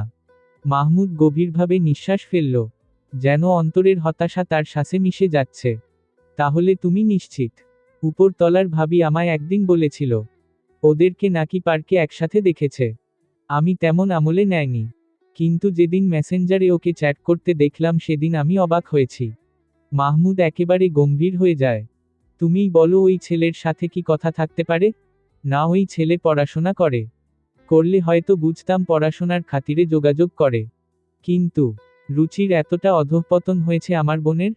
পড়াশোনা না করলে কি হবে দেখতে তো বেশ। তাই হয়তো। তনা ওই ছেলেকে আমি মাঝে মাঝে রাস্তায় সিগারেট খেতে দেখি। তুমি চিনতে পেরেছ ছেলেটাকে? মাহমুদ মাথা দোলায়। বড় আপাকে আব্বা তাড়াতাড়ি বিয়ে দিয়েছে। ভেবেছিলাম ওকে পড়াশোনা করাবো। অঘটন ঘটার আগেই প্রস্তাবটা নিয়ে ভাবতে হবে। কিসের প্রস্তাব? ভ্রু কুঁচকে জিজ্ঞেস করে তনা। তপ্ত শ্বাস ফেলে মাহমুদ জবাব দেয়। রাতে খাওয়ার সময় বলবো। গার্লিক নান আর গ্রিলড চিকেন নিয়ে মাত্রই বাসায় ফিরেছে মাহমুদ। খাবারের প্যাকেট টেবিলের উপর রেখেই সোফায় গা এলিয়ে দেয় সে। প্রতিটা গিটে গিটে যেন ক্লান্তি বাসা বেঁধেছে। নিজের রুমের দরজার দিকে দৃষ্টিপাত করে মাহমুদ। দরজা ভেতর থেকে আটকানো। অবিশ্রান্ত স্বরে তনয়াকে ডাকে সে। তনা খাবার দিয়ে দাও। খিদে পেয়েছে খুব। বলেই চোখ বুজে রইল।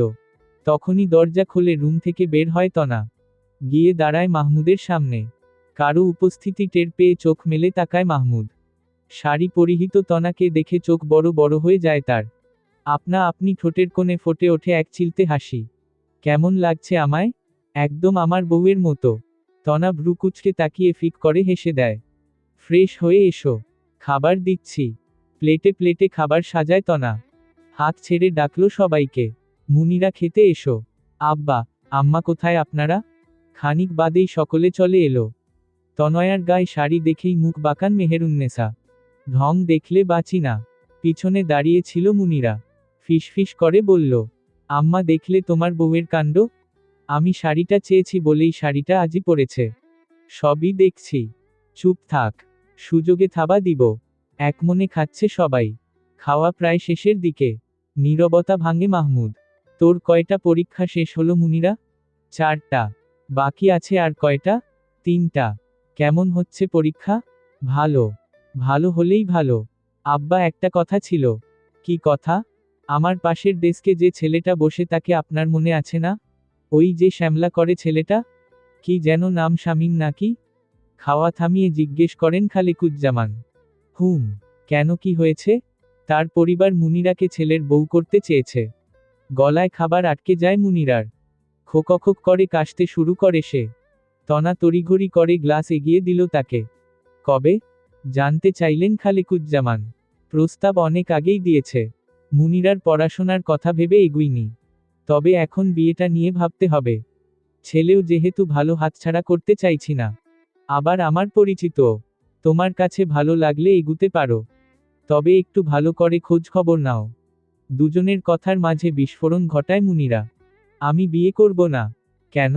কপাল কুঁচকে জিজ্ঞেস করে মাহমুদ। আমার তো এখনো অনার্স কমপ্লিট হয়নি। আমি পড়াশোনা করতে চাই। আমি বিয়ের জন্য প্রস্তুত না। পড়াশোনার জন্য বিয়ে করতে চাইছিস না? নাকি ওই ওয়ার্কশপে কাজ করা ছেলেটার জন্য? পিলে চমকে উঠে মুনিরার। খাবারের গ্লাসটি ঠিকমতো গিলতে গিয়ে আটকে যায় তার গলায়। মুহূর্তের মধ্যে তার মুখের রং ফ্যাকাশে হয়ে ওঠে। চোখ বড় বড় করে তাকিয়ে থাকে সামনের দিকে। খোকখোক করে কাশতে শুরু করে সে, যেন শ্বাস নিতে কষ্ট হচ্ছে। হাতের কাছে থাকা গ্লাসটি টেবিল থেকে তুলে মুখে দিতে গিয়েও হাত কাঁপতে থাকে তার। ওই ওয়ার্কশপের ছেলেটার সাথে তোর কি চলছে? কি বলছো তুমি উল্টোপাল্টা? কোন ছেলে? কিসের ছেলে? আমি উল্টোপাল্টা বলছি? তা নয়তো কি? গলা শুকিয়ে আসে মুনিরার। একটু একটু লোপ পাচ্ছে কথা বলার শক্তি। এই বুঝি সে ধরা পড়ে গেল? তাহল কি তোর ভাব? এইটুকু বলে থেমে যায় মাহমুদ। আর চোখে তাকায় তনয়ার দিকে। তনা মাত্রই তার দিকে তাকিয়েছিল। কোনো কিছু বুঝে উঠার আগেই শুনতে পেল, ওহ, তাহলে এসব বানোয়াট কথা বলে ভাবি তোমার কান ভাঙিয়েছে? এইটুকু বলে স্বস্তির নিঃশ্বাস ফেলে সে। ধরা পড়ে যাওয়ার হাত থেকে বাঁচার জন্য একটা খুঁটি সে পেয়েছে। প্রেম করতে পারবি আর তোর ভাবি বললে দোষ? সবাই ঘাসে মুখ দিয়ে চলে। আচমকাই কেঁদে দেয় মুনিরা। ভাতের প্লেট দূরে সরিয়ে ফুপিয়ে উঠল সে। তনয়ার দিকে নেত্রপাত করল। আমার সাথে কিসের এত শতারা চিহ্ন, ত্রুতারা চিহ্ন তা তোমার? তনা যেন আকাশ থেকে পড়ল। মানে? আমার নামে যা তা বলে এখন মানে খুঁজে পাচ্ছ না? তুমি অস্বীকার করতে পারবে ওই লম্বা করে ফর্সা ছেলেটার সাথে কিছু নেই? ওই ছেলেটার সাথে যে আমার কিছু চলছে তার প্রমাণ আছে? নাকি হিংসা করেই আমার চরিত্রের উপর কালিমা লেপন করছো? প্রমাণ তোমার হাতের ওই মোবাইলটাই যথেষ্ট। মেসেঞ্জারে ঢুকলেই তোমাদের সকল কনভারসেশন পাওয়া যাবে। আমার মোবাইল এখনই তোমার হাতে দিব। যদি কিছু না পাওয়া যায় এর ফল কিন্তু ভালো হবে না। বুকের উপর থেকে যেন বড় একটা পাথর সরেছে মুনিরার। মোবাইলের প্রতিটা পার্ট উল্টে পাল্টে ফেললেও কিছুই খুঁজে পাওয়া যাবে না। তনা চুপ হয়ে যায় একদম। প্রতিক্রিয়া জানানোর ইচ্ছে হল না বিন্দুমাত্র। ঠিক তখনই কানে আসে মেহেরুন্নেসার হুঙ্কার। চেঁচিয়ে উঠেন তিনি। শেষ স্বামী স্ত্রীর নাটক? তনা, তুমি কি চাইছো? আমরা বাড়ি ছেড়ে চলে যাই? তনয়ার ঠোঁটের কোণে নিঃশব্দে ঝরে পড়ল নিঃশ্বাসের করুণ সুর। হাঁপিয়ে উঠেছে সে। কোমল গলায় জবাব দেয়, আমি এমনটা কখনো চাইনি আম্মা। আর না কখনো চাইব। এমনটা যদি না চাও তবে আমার মেয়েটার পিছনে পড়েছ কেন? তোমার কোন পাকা ধানে মই দিয়েছে সে? শেষমেশ আমার মেয়ের চরিত্রের উপর আঙুল তুলছ। তনা মিথ্যে বলছে না আম্মা। তনা মিথ্যে বলছে না। তুই কি করে জানলি? প্রমাণ আছে তোর কাছে? প্রমাণ না থাকলেও জানি ও মিথ্যে কথা বলে না, বউ মিথ্যে বলে না, আর তোর মায়ের পেটের আপন বোন মিথ্যে বলে। তেতে উঠলেন মেহেরুন্নেসা। তখন শাড়িটা নিতে চেয়েছি বলে এভাবে শোধ নিচ্ছ ভাবি? শাড়িটা তো তুমি নিয়েই নিয়েছ। তবে? চকিত চোখে তাকায় তনা। শাড়ির কথা আসতেই অবাক না হয়ে পারল না সে। এটার সাথে তো শাড়ির কোনো সম্পর্ক নেই। অথচ মুনিরা কি নিপুণ দক্ষতায় বিষয়টাকে শাড়ির প্রসঙ্গের সঙ্গে জুড়ে দিল গা বাঁচানোর জন্য। এক মুহূর্তে বিতৃষ্ণা এসে ভর করল তার মনে। কথা বাড়িয়ে নিজেকে নির্দোষ প্রমাণ করার কোনো ইচ্ছে জাগল না তার। যুক্তিতর্কের এই বৃথা খেলায় অংশ নেওয়ার মানে হয় না। তাই সে নিজেকে আড়াল করল নীরবতার চাদরে। কথা না বলাই হয়তো সবচেয়ে বড় জবাব। খাওয়া থেমে গেছে সকলেরই। কেমন একটা থমথমে পরিবেশ। তনা নিচের দিকে তাকিয়ে আছে। মাহমুদের মুখে রা নেই। গুনগুনিয়ে কেঁদে উঠে মুনিরা। আচমকাই মেহেরুন্নেসা খাবারের প্লেটটা ছুঁড়ে মা তারা চিহ্ন রলেন মেঝেতে। পলকেই চূর্ণবিচূর্ণ হয়ে যায় সেটা। খাবারগুলো ছড়িয়ে যায় এদিক সেদিকে। কেমন বাপ তুমি? আমি জানতে চাই তুমি কেমন বাপ? একজন তোমার মেয়ের নামে যাচ্ছে তাই বলে যাচ্ছে। তুমি চুপ করে আছো। ও তো তোমার ঔরসজাত সন্তান। ছেলের বউ তোমার কাছে এতটা আপন হয়ে গেল, নিজের সন্তানকে পর্যন্ত চোখে লাগছে না। রাগে গোজগোজ করতে করতে চলে গেলেন তিনি। তনা তুমি যা বলছো সত্যি বলছো তো? ব্যাপারটা সেনসিটিভ। মুনিরা যেমনই হোক আমার মেয়ে। ওর নামে মিথ্যে বললে কিন্তু আমি বরদাস্ত করব না মা। তনা করুণ চোখে তাকালো। পৃথিবীর সমস্ত বেদনা যেন উপচে পড়ছে তার চোখে। তার শ্বশুরের সন্দেহ মিশ্রিত দৃষ্টি তাকে বিদ্ধ করছে বারবার। তবে কি তিনি ভুল বুঝছেন তাকে? বুকের গভীরে একরাশ হতাশা চেপে ধরে সে নিঃশব্দে মাথা নিচু করল। অভিযোগহীন, অথচ বিধ্বস্ত। মিনমিন করে আওড়ায়। আব্বা আপনি ভালো করেই জানেন আমি মিথ্যে কথা বলি না। আর যাচাই বাছাই ছাড়া কারো দিকে আঙুল তো কখনোই তুলব না। এবার তুমি বলো মুনিরা, কিসের ভিত্তিতে তোমার ভাবি তোমায় সন্দেহ করছে? নিজের উপস্থিত বুদ্ধিকে কাজে লাগায় মুনিরা। কান্না থামিয়ে বলে, ছেলেটা একবার আমাকে কলেজ সম্পর্কে জিজ্ঞেস করেছিল। কোন কলেজে পড়াশোনার মান ভালো। বোনকে ভর্তি করাবে। নিজে পড়তে পারেনি তাই বোনকে উচ্চ শিক্ষিত করার শখ তার। একটা অপরিচিত ছেলে হুট করে তোকে এসব জিজ্ঞেস করবে? মাহমুদকে চোখের ইশারায় থামিয়ে দেয় তনা। তর্কবিতর্ক বারুক সে আর চাইছে না। তুমি বুদ্ধিমতী মেয়ে তনা। তোমার কাছে অন্তত এটা আশা করিনি। হুট করে কারো নামে কিছু বলা অনুচিত কাজ। লজ্জায় মাথা নুইয়ে ফেলে তনা। সকলের কাছে কেমন ছোট হলো সে। হয়তো বা সকলে ভাবছে ননদকে সে সহ্য করতে পারে না, তাই মিথ্যে কথা রটাচ্ছে। এই ভাবনাটার জন্যই সমস্তটা চেপে রেখেছিল মনে। খালেকুজ্জামানের কথায় স্পষ্ট তিনিও এটাই ভাবছেন। নীরব কান্নার ঢেউ যেন ধীরে ধীরে প্রবল হয়ে ওঠে। অথচ সে বোবা হয়ে গেল মুহূর্তেই। খালেকুজ্জামান উঠে দাঁড়ালেন। পা বাড়ালেন রুমের দিকে। তার চলে যাওয়া দেখে তনা আস্তে করে বলে, কোনটা সত্য আর কোনটা মিথ্যে তুমি তা ভালো করে জানো মুনিরা। আজকের দিনটার আফসোস তোমায় আবার সারা জীবন না বয়ে বেড়াতে হয়। স্তব্ধতায় কথাগুলো খালেকুজ্জামানের কানে ঠিকই পৌঁছে গেল। থমকে দাঁড়ালেন তিনি। আবারও শুনতে পেলেন, ব্যক্তিগত ব্যাপারগুলো ব্যক্তিগতভাবেই জিজ্ঞেস করতে হয়, পাবলিকলি নয়। হয়তো বা বোঝাতে পারতে। ভালো চেয়েছিলাম, উল্টো ভুল বুঝলো সবাই। তনা আমি তো। হাতের ইশারায় মাহমুদকে। ব্যাপারটার সমাপ্তি এখানেই ঘটুক। খুব করে চাই আমি যেন মিথ্যে হই। কারণ আমি সত্য হলেই আমার সত্যের মাসুল পুরো পরিবারকে সারা জীবন দিয়ে যেতে হবে। আম্মা বলল তুমি নাকি বলেছ মুনিরা কোন এক ছেলের সাথে প্রেম করে। চায়ের কাপটা টেবিলের উপর রাখে তনা। নির্জীব চোখে তাকালো সুমনার দিকে। এই কথা বলেছ তুমি? দৃষ্টি নামিয়ে সে চাপা শ্বাস ফেলে নত স্বরে বলে, আমারই ভুল আপা। এসব বলা আমার একদম হয়নি। তনয়ার এমন দমে যাওয়া খটকা লাগে সুমনার কাছে। সত্য মিথ্যা নির্ণয় পড়ে যায় দ্বিধায়। তনয়ার চোখ অন্য কথা বলছে। আপারে তুই এসেছিস? আমাকে তোর সাথে নিয়ে চল। কাল বলেছে আমি প্রেম করি। আরেকদিন বলবে আমি ছেলে আনি বাসায়। আমি এই অপবাদ নিতে পারবো না। চকিত চোখে মুনিরার দিকে তাকায় তনা। চোখের তারায় বিস্ময়ের ছায়া। ভালো চাইতে গিয়ে কেমন কাটা হয়ে গেল সকলের কাছে। এক বিষয়ে বারবার বাকচিত মোটেও ভালো লাগছে না তার। আমার বোঝার ভুল ছিল মুনিরা। ক্ষমা চাইছি তোমার কাছে।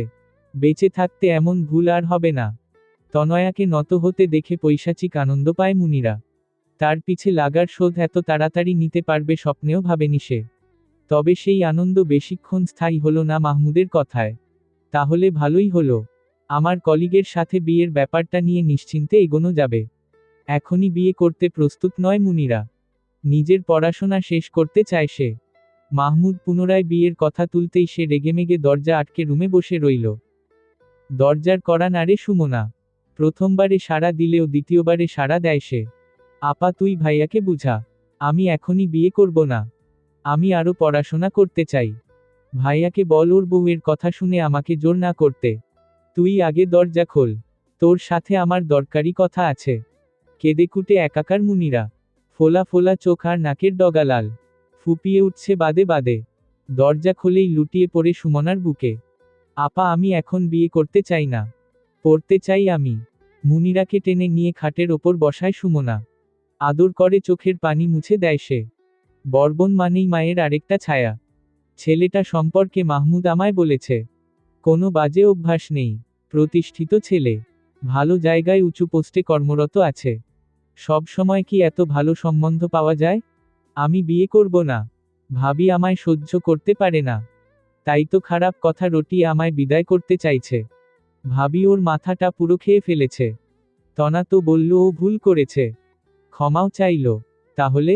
সব সময় সব দিক মিলিয়ে ভালো সম্বন্ধ পাওয়া যায় না। ভালো ছেলে মিলানোও দুষ্কর।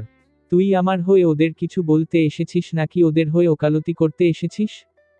ভাবি তোর মাথাটাও চিবিয়ে খেয়েছে তাই না? সুমনা দীর্ঘশ্বাস ফেলল। মুনিরাকে বুঝাতে বুঝাতে ক্লান্ত সে। তারপরও হাল ছাড়ল না। আবারও অব্যর্থ চেষ্টা চালায় সে। আমি কারো হয়ে ওকালতি করছি না। শুধু তোকে ভালোটা বুঝানোর চেষ্টা করছি। নিজের ভালোটা বুঝতে শিখ। তাছাড়াও তুই রাজি না হলে কিন্তু সবাই ধরে নিবে তোর সম্পর্ক আছে। এটাই চাইছিস তুই? আমি পড়াশোনা করতে চাইছি। আর কিচ্ছু না। কেন বুঝতে পারছো না তোমরা? চিৎকার করে উঠে মুনিরা। পিঠে মাথায় হাত বুলিয়ে দেয় সুমনা। মুনিরার মতো তার রেগে গেলে চলবে না। তাকে বুঝাতে হবে ঠান্ডা মাথায়। ওরা তো তোকে পড়াশোনা করাবে। শিক্ষিত ছেলের বউও তো শিক্ষিতই হবে। ছেলেও দেখতে মাশা আল্লাহ। মাহমুদ ছবি পাঠিয়েছে আমায়। একটা বার দেখ তুই। মোবাইল থেকে ছবিখানা বের করে মুনিরার সামনে রাখে সুমনা। পুনরায় বলল, সব কিছু ঠিকঠাক আছে। তুই ওদের সামনে যা একটা বার।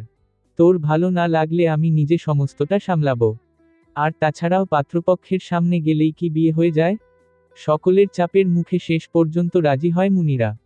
তবে স্পষ্ট শর্ত জুড়ে দেয়, পাত্রকে দেখার পর যদি মনে না ধরে, তবে সেখানেই সমাপ্তি টানতে হবে সবকিছু। কোনো প্রকার জোরজবরদস্তি কিংবা বাড়তি আলোচনা সে মেনে নেবে না। পরদিন সন্ধ্যায় দুজনের সাক্ষাতের বন্দোবস্ত হয়। শামীম একাই আসবে। মুনিরাকে দেখবে। তবে কোনো আনুষ্ঠানিকতা থাকবে না। এটি নিছকই এক পরিচয়ের সুযোগ, যেখানে কেউ কারো প্রতি দায়বদ্ধ থাকবে না। যদি দু পক্ষেরই মন সায় দেয়, তবেই পরিবারের বড়রা পরবর্তী সিদ্ধান্ত নিয়ে এগোবে। অন্যথায়, এই অধ্যায়ের সমাপ্তি এখানেই। 2 দিন হয় সবার থেকে দূরত্ব বজায় রেখে চলছে তনা। গুটিয়ে নিয়েছে নিজেকে। বিশেষ করে খালেকুজ্জামানের মুখোমুখি হতে চায় না সে। কেউ কিছু জিজ্ঞেস করলে হাহু উত্তর দিয়ে হাফ ছেড়ে বাঁচে সে। কাজের সময়টা বাদ দিয়ে বাকি সময়টা সে নিজেকে ঘরবন্দি করে রাখে। যেন কেউ কিছু বলতে না পারে। মেহমান যেহেতু আসবে, নীরবে ঘরদুয়ার পরিষ্কার করার কাজে লেগে পড়ে তনা। নিজের মতো করে করতে থাকে সবকিছু। সারাদিন ঘরদুয়ার পরিষ্কার পরিচ্ছন্ন করে ক্লান্ত হয় সে। ঘরের প্রতিটা কোণা এখন ঝকঝকে তকতকে।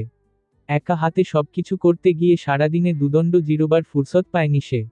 গোসল সেরে কোনো রকম দুমুঠো খেয়ে আবারও লেগে পড়ে কাজে। সাক্ষাতের পরিসর ছোট হলেও আয়োজনের পরিসর ছোট নয়। ভারী খাবারের আয়োজন না করলেও নাস্তার আয়োজন চলছে। ঠাঁই পেয়েছে নানা রকম ভাজাপোড়া। প্রচণ্ড শীতেও ঘেমে নিয়ে একাকার তনা। 2 চুলোয় তেলের কড়াই বসানো। সমান তালে চলছে ভাজাপোড়ার কাজ। একা একা সামলে উঠতে না পারলেও কারো কাছে সাহায্য চাওয়ার ইচ্ছেটুকু তার নেই। সিঙ্গারা, চিকেন নাগেটস, ফিশবল, সমুচা আরও কয়েক পদ আইটেম ভেজে রাখা হয়েছে। বেশিরভাগ আইটেম রাতেই ফ্রোজেন করে রেখেছিল সে। আজ যেন চাপে পড়তে না হয়। একপাশে পায়েস বসিয়ে অন্য চুলোয় দ্রুত হাতে পুলিপিঠা বানাচ্ছে তনা। ছাঁচ থাকায় এই যাত্রায় রক্ষা পেয়েছে সে। একটু আরামও হয়েছে তার। কষ্ট করে আর বেলতে হচ্ছে না। মুনিরাকে নিয়ে এতক্ষণ ব্যস্ত ছিল সুমনা। রান্নাঘরের দিকটায় আসার সময় করে উঠতে পারেনি। সময় ঘনিয়ে আসতেই সে এলো। এত এত আইটেম দেখে চক্ষু চড়াক গাছ। এত কিছু কখন করলে তুমি? এক পলক তনয় আর সুমনার দিকে তাকিয়ে আবারও নিজের কাজে মন দেয় তনা। নিস্তেজ গলায় জবাব দেয়, এখনই। এত কিছু করেছ কেন শুধু শুধু? শুধু তো ছেলে আসবে। হাত থেমে যায় তনয়ার। বড় করে একটা নিঃশ্বাস ফেলল। যেন কেউ বলতে না পারে ননদকে হিংসা করে আয়োজনে কমতি রেখেছি। পাল্টা জবাব দিতে গিয়ে থেমে যায় সুমনা। ডাইনিং এ মিষ্টির প্যাকেট নিয়ে এসে মাত্রই দাঁড়িয়েছে মাহমুদ। মাহমুদকে দেখে নিজেকে সংযত রাখল সে। আবারও চলে যায় মুনিরার কাছে। কতদূর হলো তনা? শামীম প্রায় চলে এসেছে। মিনিট 10 হয়তো লাগবে। এই তো হয়ে এসেছে। মিষ্টি এনেছো তুমি? হুম। মিষ্টির প্যাকেট নিয়ে রান্নাঘরের দিকে গেল সে। বলছি শুনো না, টেবিলের উপর ছোট ছোট নাস্তার প্লেটগুলো রাখা আছে, সেগুলো একটু নিয়ে আসো না। মাহমুদ সেগুলো নিয়ে আসতেই তনা একে একে সবকিছু সাজাতে লাগলো। এইদিকে এতটাই ডুবে গেল ওইদিকে কড়াইয়ে যে পুলিপিঠা বেমালুম ভুলে গেল। পোড়া গন্ধ নাকে আসতেই হুড়মুড় করে গেল ওদিকটায়। মেহেরুন্নেসাও রুম থেকে দৌড়ে এলো পোড়া গন্ধ পেয়ে। জ্বালিয়ে পুড়িয়ে একদম শেষ করে দাও সবকিছু। মন থেকে কিছু করতে না চাইলে করতে যাও কেন? আমার মেয়ে যেহেতু, আমি সবটা বুঝে নিতাম। আমরা কেউ জোর করেছি এসব করতে? তাড়াহুড়ো করে পিঠাগুলো তুলতে গিয়ে কড়াইয়ের সাথে হাত লেগে ফুটন্ত তেল এসে পড়ে তনয়ার হাতে। হাতে ফুটন্ত তেল পড়তেই সে যেন এক মুহূর্তের জন্য শূন্য হয়ে গেল। প্রচণ্ড জ্বালা, তীব্র ব্যথায় পুরো শরীর কেঁপে উঠল। মনে হলো আগুনের শিখা সরাসরি তার ত্বককে গ্রাস করছে। জ্বালাপোড়া অনুভূত হতেই সাথে সাথে এক গগনবিদারী চিৎকার দিয়ে ওঠে সে। ও মা গো! চোখ দিয়ে আপনা আপনি পানি ঝরতে লাগলো। তনয়ার আর্তনাদ এতটাই প্রখর ছিল সকলে রান্নাঘরের দিকে ছুটল। মাহমুদ এসে আগলে নিল তাকে। কল ছেড়ে তনয়ার হাতে পানি দিতে লাগলো অনবরত। ব্যথার তীরতায় সে হাতটা ঝটকা দিয়ে সরিয়ে নিতে চাইলেও পারল না। একটা অসহ্য ঝাঁকুনি ছড়িয়ে পড়ল সারা বাহুতে। চোখ দিয়ে টপটপ করে পানি পড়ছে, কিন্তু সেটা কষ্টের না, নিছক যন্ত্রণা সহ্য করতে না পারার ফল।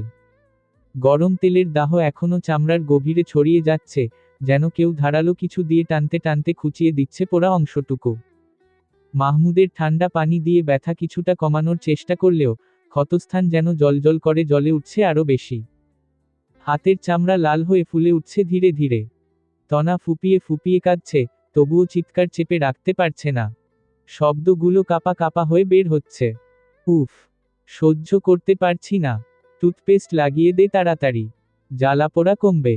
পোড়া জায়গায় এসব লাগানো নিষেধ আব্বা। তাহলে আমি ফার্মেসি থেকে গিয়ে মলম নিয়ে আসি।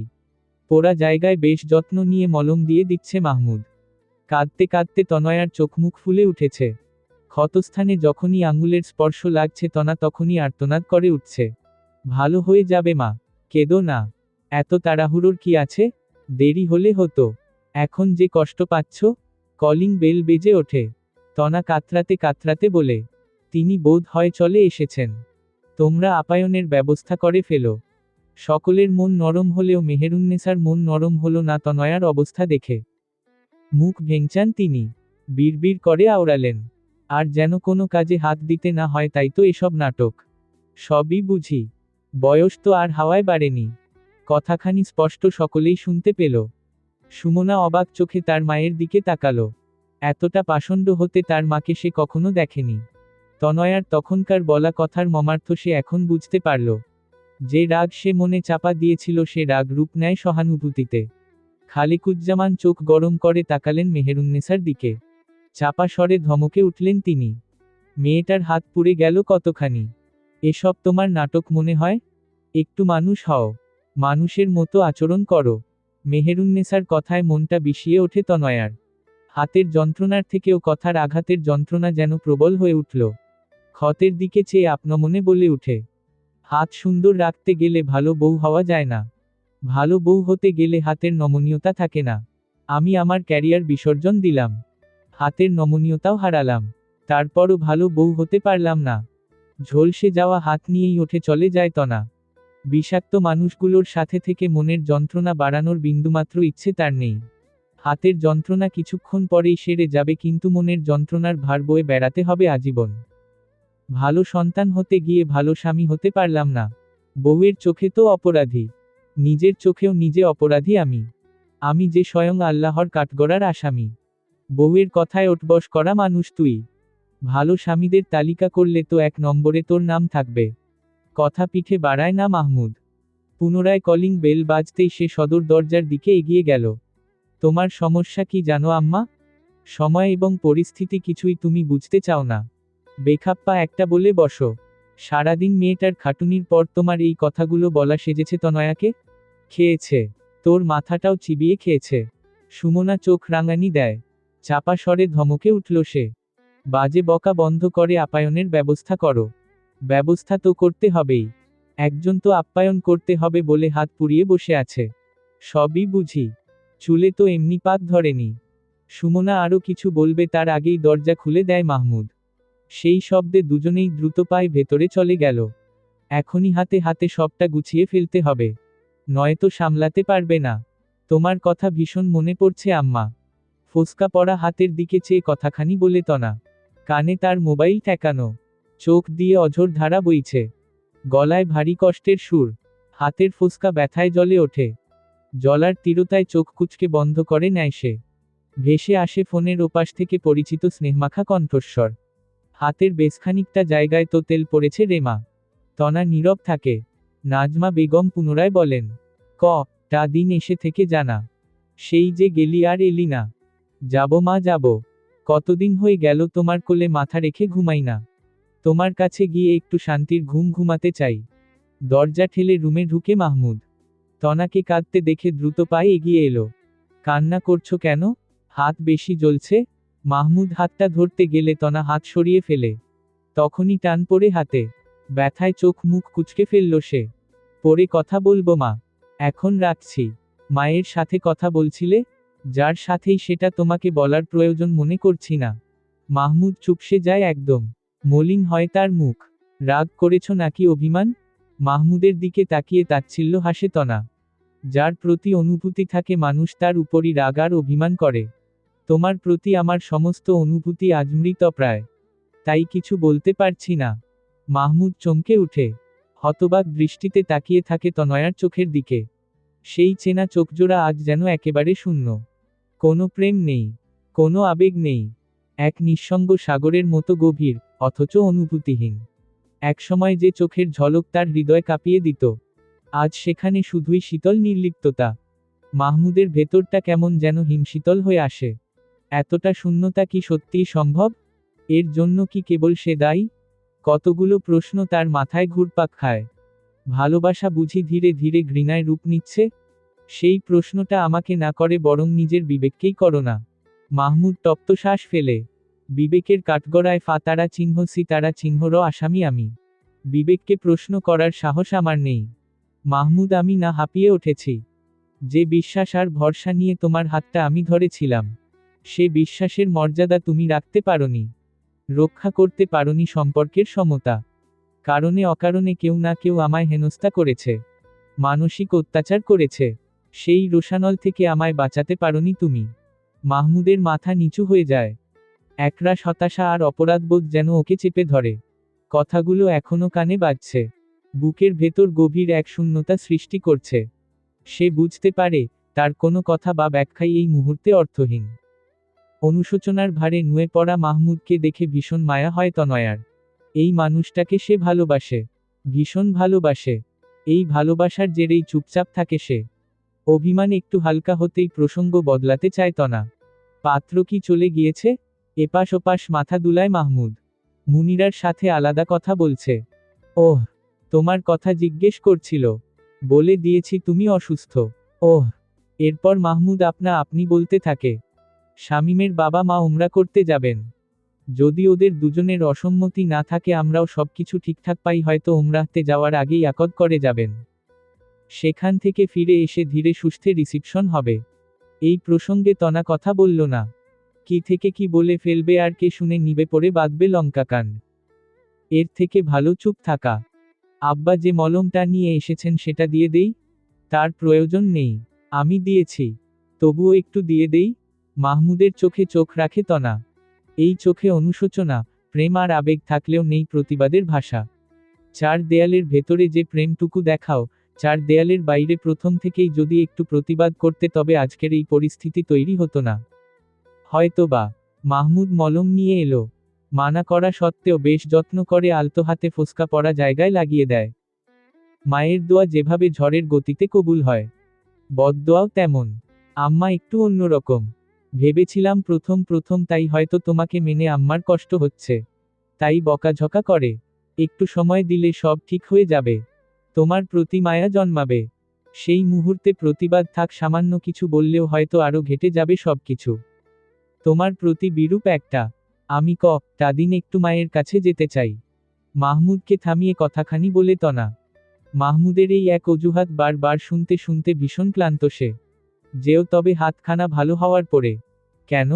কেউ যেন বলতে না পারে অসুস্থ হয়েছ বলে বাপের বাড়ি পাঠিয়েছি তোমায়। এখানেই বা কেন থাকবো? পোড়া হাত নিয়ে রান্নাবান্না করে খাওয়ানোর পর কথা শোনার জন্য? এই হাত নিয়ে এক গ্লাস পানীয় তুমি ঢেলে খাবে না? রান্না তো অনেক দূরের কথা। তোমার মা আর বোন কথা বানে আমায় পিষ্ট করার জন্য? সেটা বরং আমাকেই বুঝে নিতে দাও। তোর সত্যি এই বিয়েতে অমত নেই তো? তনয়ার মুখে ভাতের লোকমা তুলে দিয়ে মুনিরাকে প্রশ্নটা করে মাহমুদ। মুনিরা এপাশ ওপাশ মাথা দুলিয়ে না বলল। তুই খুঁচিয়ে খুঁচিয়ে বারবার একই প্রশ্ন কেন করছিস মেয়েটাকে? নাক মুখ কুচকে প্রশ্ন করলেন মেহেরুন্নেসা। যেন অমত থাকলে বলে দেয়। সংসারটাও সারা জীবনের জন্য করবে, এক দু দিনের জন্য নয়। কারণ এটা নাকি তোর বউয়ের কথাটা প্রমাণ করার জন্য? এখানে আমাকে টানছেন কেন আম্মা? আমি তো বলেই দিয়েছি আমার ভুল ছিল, ক্ষমাও চেয়েছি। আর কত কথা শোনাবেন? বলি কি আর সাধে? বলেই তিনি তনয়াকে পা থেকে মাথা পর্যন্ত আউর চোখে দেখেন। ভেংচি কেটে মনোযোগ দেন খাওয়ায়। বিড়বিড় করে আবারও আওড়ালেন। হাত তো আমরা পুড়েছি, এত ঢং তো কেউ করেনি। বউয়ের কাপড়ও ধুয়ে দেয়। কথাখানি কেউ শুনতে পেল না। শুনলে হয়তো তনাই তেলেবেগুনে জ্বলে উঠত। সাধে বলেন না। তবে কেন বলেন আম্মা? আমি বলেই দিয়েছি ভাবি আব্বা আর ভাইয়া যা বলবে তাই হবে। ওদের সিদ্ধান্তই আমার সিদ্ধান্ত। তাহলে ভাইয়া বারবার কেন একই প্রশ্ন করে? সেটা তোমার ভাইয়াকে জিজ্ঞেস করো। বারবার সবকিছুতে আমাকে টানা হয় কেন? টানার মতো কাজ করেছিলে তাই টানা হয়। শুনেন আম্মা, আমার চোখে যেটা লেগেছিল সেটাই আমি বলেছিলাম। আমার শিক্ষা হয়েছে, মাফও চেয়েছি। ভালো চাইতে গিয়ে খারাপ হয়েছি। এখন তো আমায় কেউ খারাপেও পাবে না। এত ভালো তো তোমায় কেউ চাইতে বলেনি। আহ, চুপ করবে তোমরা? খেতে বসেও কি একটু শান্তি পাবো না? তনা চুপ হয়ে গেল। মেহেরুন্নেসাও বিড়বিড় করতে করতে মনোযোগ দেন খাওয়ায়। তোমার হাতের কি অবস্থা তনা? 3 দিন তো হলো। একটু কি ভালোর পথে? খালিকুজ্জামানের প্রতি তনয়ার অভিমানটা একটু বেশি। হয়তো তিনি বাবার মতো স্নেহ করেন বলে। হাতের ফোস্কাটা ফুলে উঠেছে আব্বা। কাল ওকে নিয়ে ডাক্তারের কাছে যাব। হাফ ডে করে চলে আসবো বাসায়। খালিকুজ্জামান তাকালেন তনয়ার দিকে। নিচের দিকে তাকিয়ে আছে সে। তিনি তপ্ত শ্বাস ফেলেন। আরো আগেই নিয়ে যাওয়া দরকার ছিল তোর। যেতে চেয়েছিলাম। তনাই তো গেল না। এমনিই নাকি ভালো হয়ে যাবে। কাটাছেঁড়া আর পোড়া নিয়ে বসে থাকতে নেই। কাল দ্রুত ডাক্তারের কাছে চলে যেও। পরদিন ডাক্তারের কাছ থেকে ফেরার পথে একটা লেখায় চোখ আটকে তনয়ার। তাড়াতাড়ি ব্যাগ থেকে মোবাইল বের ছবি তুলে নিল সেটার। বাসায় ঢুকে বোরকাটাও খুলল না সে। হাতের ব্যাগটা রেখেই পা বাড়ালো খালিকুজ্জামানের রুমের দিকে। কোথায় যাচ্ছ? আব্বার কাছে। অভিমান কমল তবে? সে যাই হোক, বোরকা তো খুলে যাও। বোরকা খোলার সময় নেই। দ্রুত পায়ে সে বেরিয়ে গেল। টোকা দেয় খালিকুজ্জামানের রুমের দরজায়। আব্বা আসবো? তনয়ার গলার আওয়াজে চমকালেন তিনি। সামলে নিয়ে নড়েচড়ে বসেন। এসো। তনা ভেতরে ঢুকে তনয়ার মুখের দিকে তাকিয়ে তিনি হাসলেন। বাবার উপর থেকে অভিমানের পাহাড় সরল তবে? অপ্রস্তুত হয়ে পড়ে সে। তেমন কিছুই না আব্বা। এমনি এমনি বুড়ো হয়ে যায়নি তনা। চোখ দেখলে সব বুঝি। সেদিনের প্রসঙ্গ নিয়ে আর কথা বলবো না পণ করেছি। তবে এতটুকু বলতে পারি আমি ভুল ছিলাম না। মুনিরার হাবভাবে এমন কিছুই চোখে পড়ছে না। ও তো বলল আমাদের মতামতই ওর মতামত। সেটা হলেই ভালো। আচ্ছা বাদ দাও সেসব কথা। কি বলতে এসেছো তুমি? তনা হাত মোচড়ামুচড়ি শুরু করে। কথাটা কিভাবে বলবে বুঝে উঠতে পারছে না। ইতস্তত করছো কেন? যা বলার বলে ফেলো। আসলে আপনি কথাটা কিভাবে নিবেন? কিছুই মনে করব না। তুমি বলো, গলির মাথায় একটা বড় সুপার শপ আছে না? হুম, ওটা বিক্রি হবে। তারপর? দোকানের মালামাল সহ 15 লাখ। এত কম? জায়গাটা সহ? তা তো জানি না আব্বা। আমার কাছে মনে আপনাকে বলি। আপনি কথা বলে দেখেন না। আমি নাম্বার এনেছি। শপটার চাহিদা কিন্তু অনেক বেশি। আমরা যদি নিতে পারতাম। তারপর মিনমিন করে বলে, সেদিন আপনি বলছিলেন না কিছু একটা করা দরকার ঘরে বসে না থেকে। খালিকুজ্জামান কিছু একটা ভাবলেন। মন্দ বলনি। বর্তমানে বাজারের যে অবস্থা। কিন্তু এত টাকা কিভাবে ম্যানেজ করব? আপনার ছেলে মাস শেষে আমায় হাত খরচের কিছু টাকা দেয়। মাঝে মাঝে ভাইয়াও পাঠায়। আবার বিয়ের আগের কিছু জমানো আছে। সব মিলিয়ে 4-5 লাখ টাকা তো হবেই। আপনার ছেলেকে বললে হয়তো দিবে কিছু। কিন্তু সামনের মুনিরার বিয়ে, ওকে টাকার কথা বলা যাবে না। আপনার পেনশনের থেকে কিছু টাকা নিয়ে যদি আমরা সবটা নেই? আমার পেনশনের টাকা? কিন্তু না, আমি তো ওটা রেখেছি জমি কেনার জন্য। ভালো জমি পেলেই কিনবো বলে। মনে করেন ধার নিচ্ছি। সবটা নিয়ে দাঁড়াতে পারলেই প্রফিটের পুরো টাকাটা আপনার পেনশনের টাকায় আবার রেখে দিলাম। খারাপ বলনি। তারপরও ভেবে দেখি। সবটা নিতে হবে এমনটা নয়। আমার কাছে মনে হলো এটা করলে ভালো হবে। আপনি মুরুব্বি মানুষ। আপনিও ভেবে দেখুন। তখনই কানে আসে মেহেরুন্নেসার গগনবিদারী চিৎকার। হায় হায় রে, কালনাগিনী ঘরে আনছে আমার ছেলে। তার নজর আমার স্বামীর পেনশনের টাকার উপর। আমার মেয়েটারে অপবাদ দিতে পারে নাই। এখন টাকার উপর হামলে পড়ছে।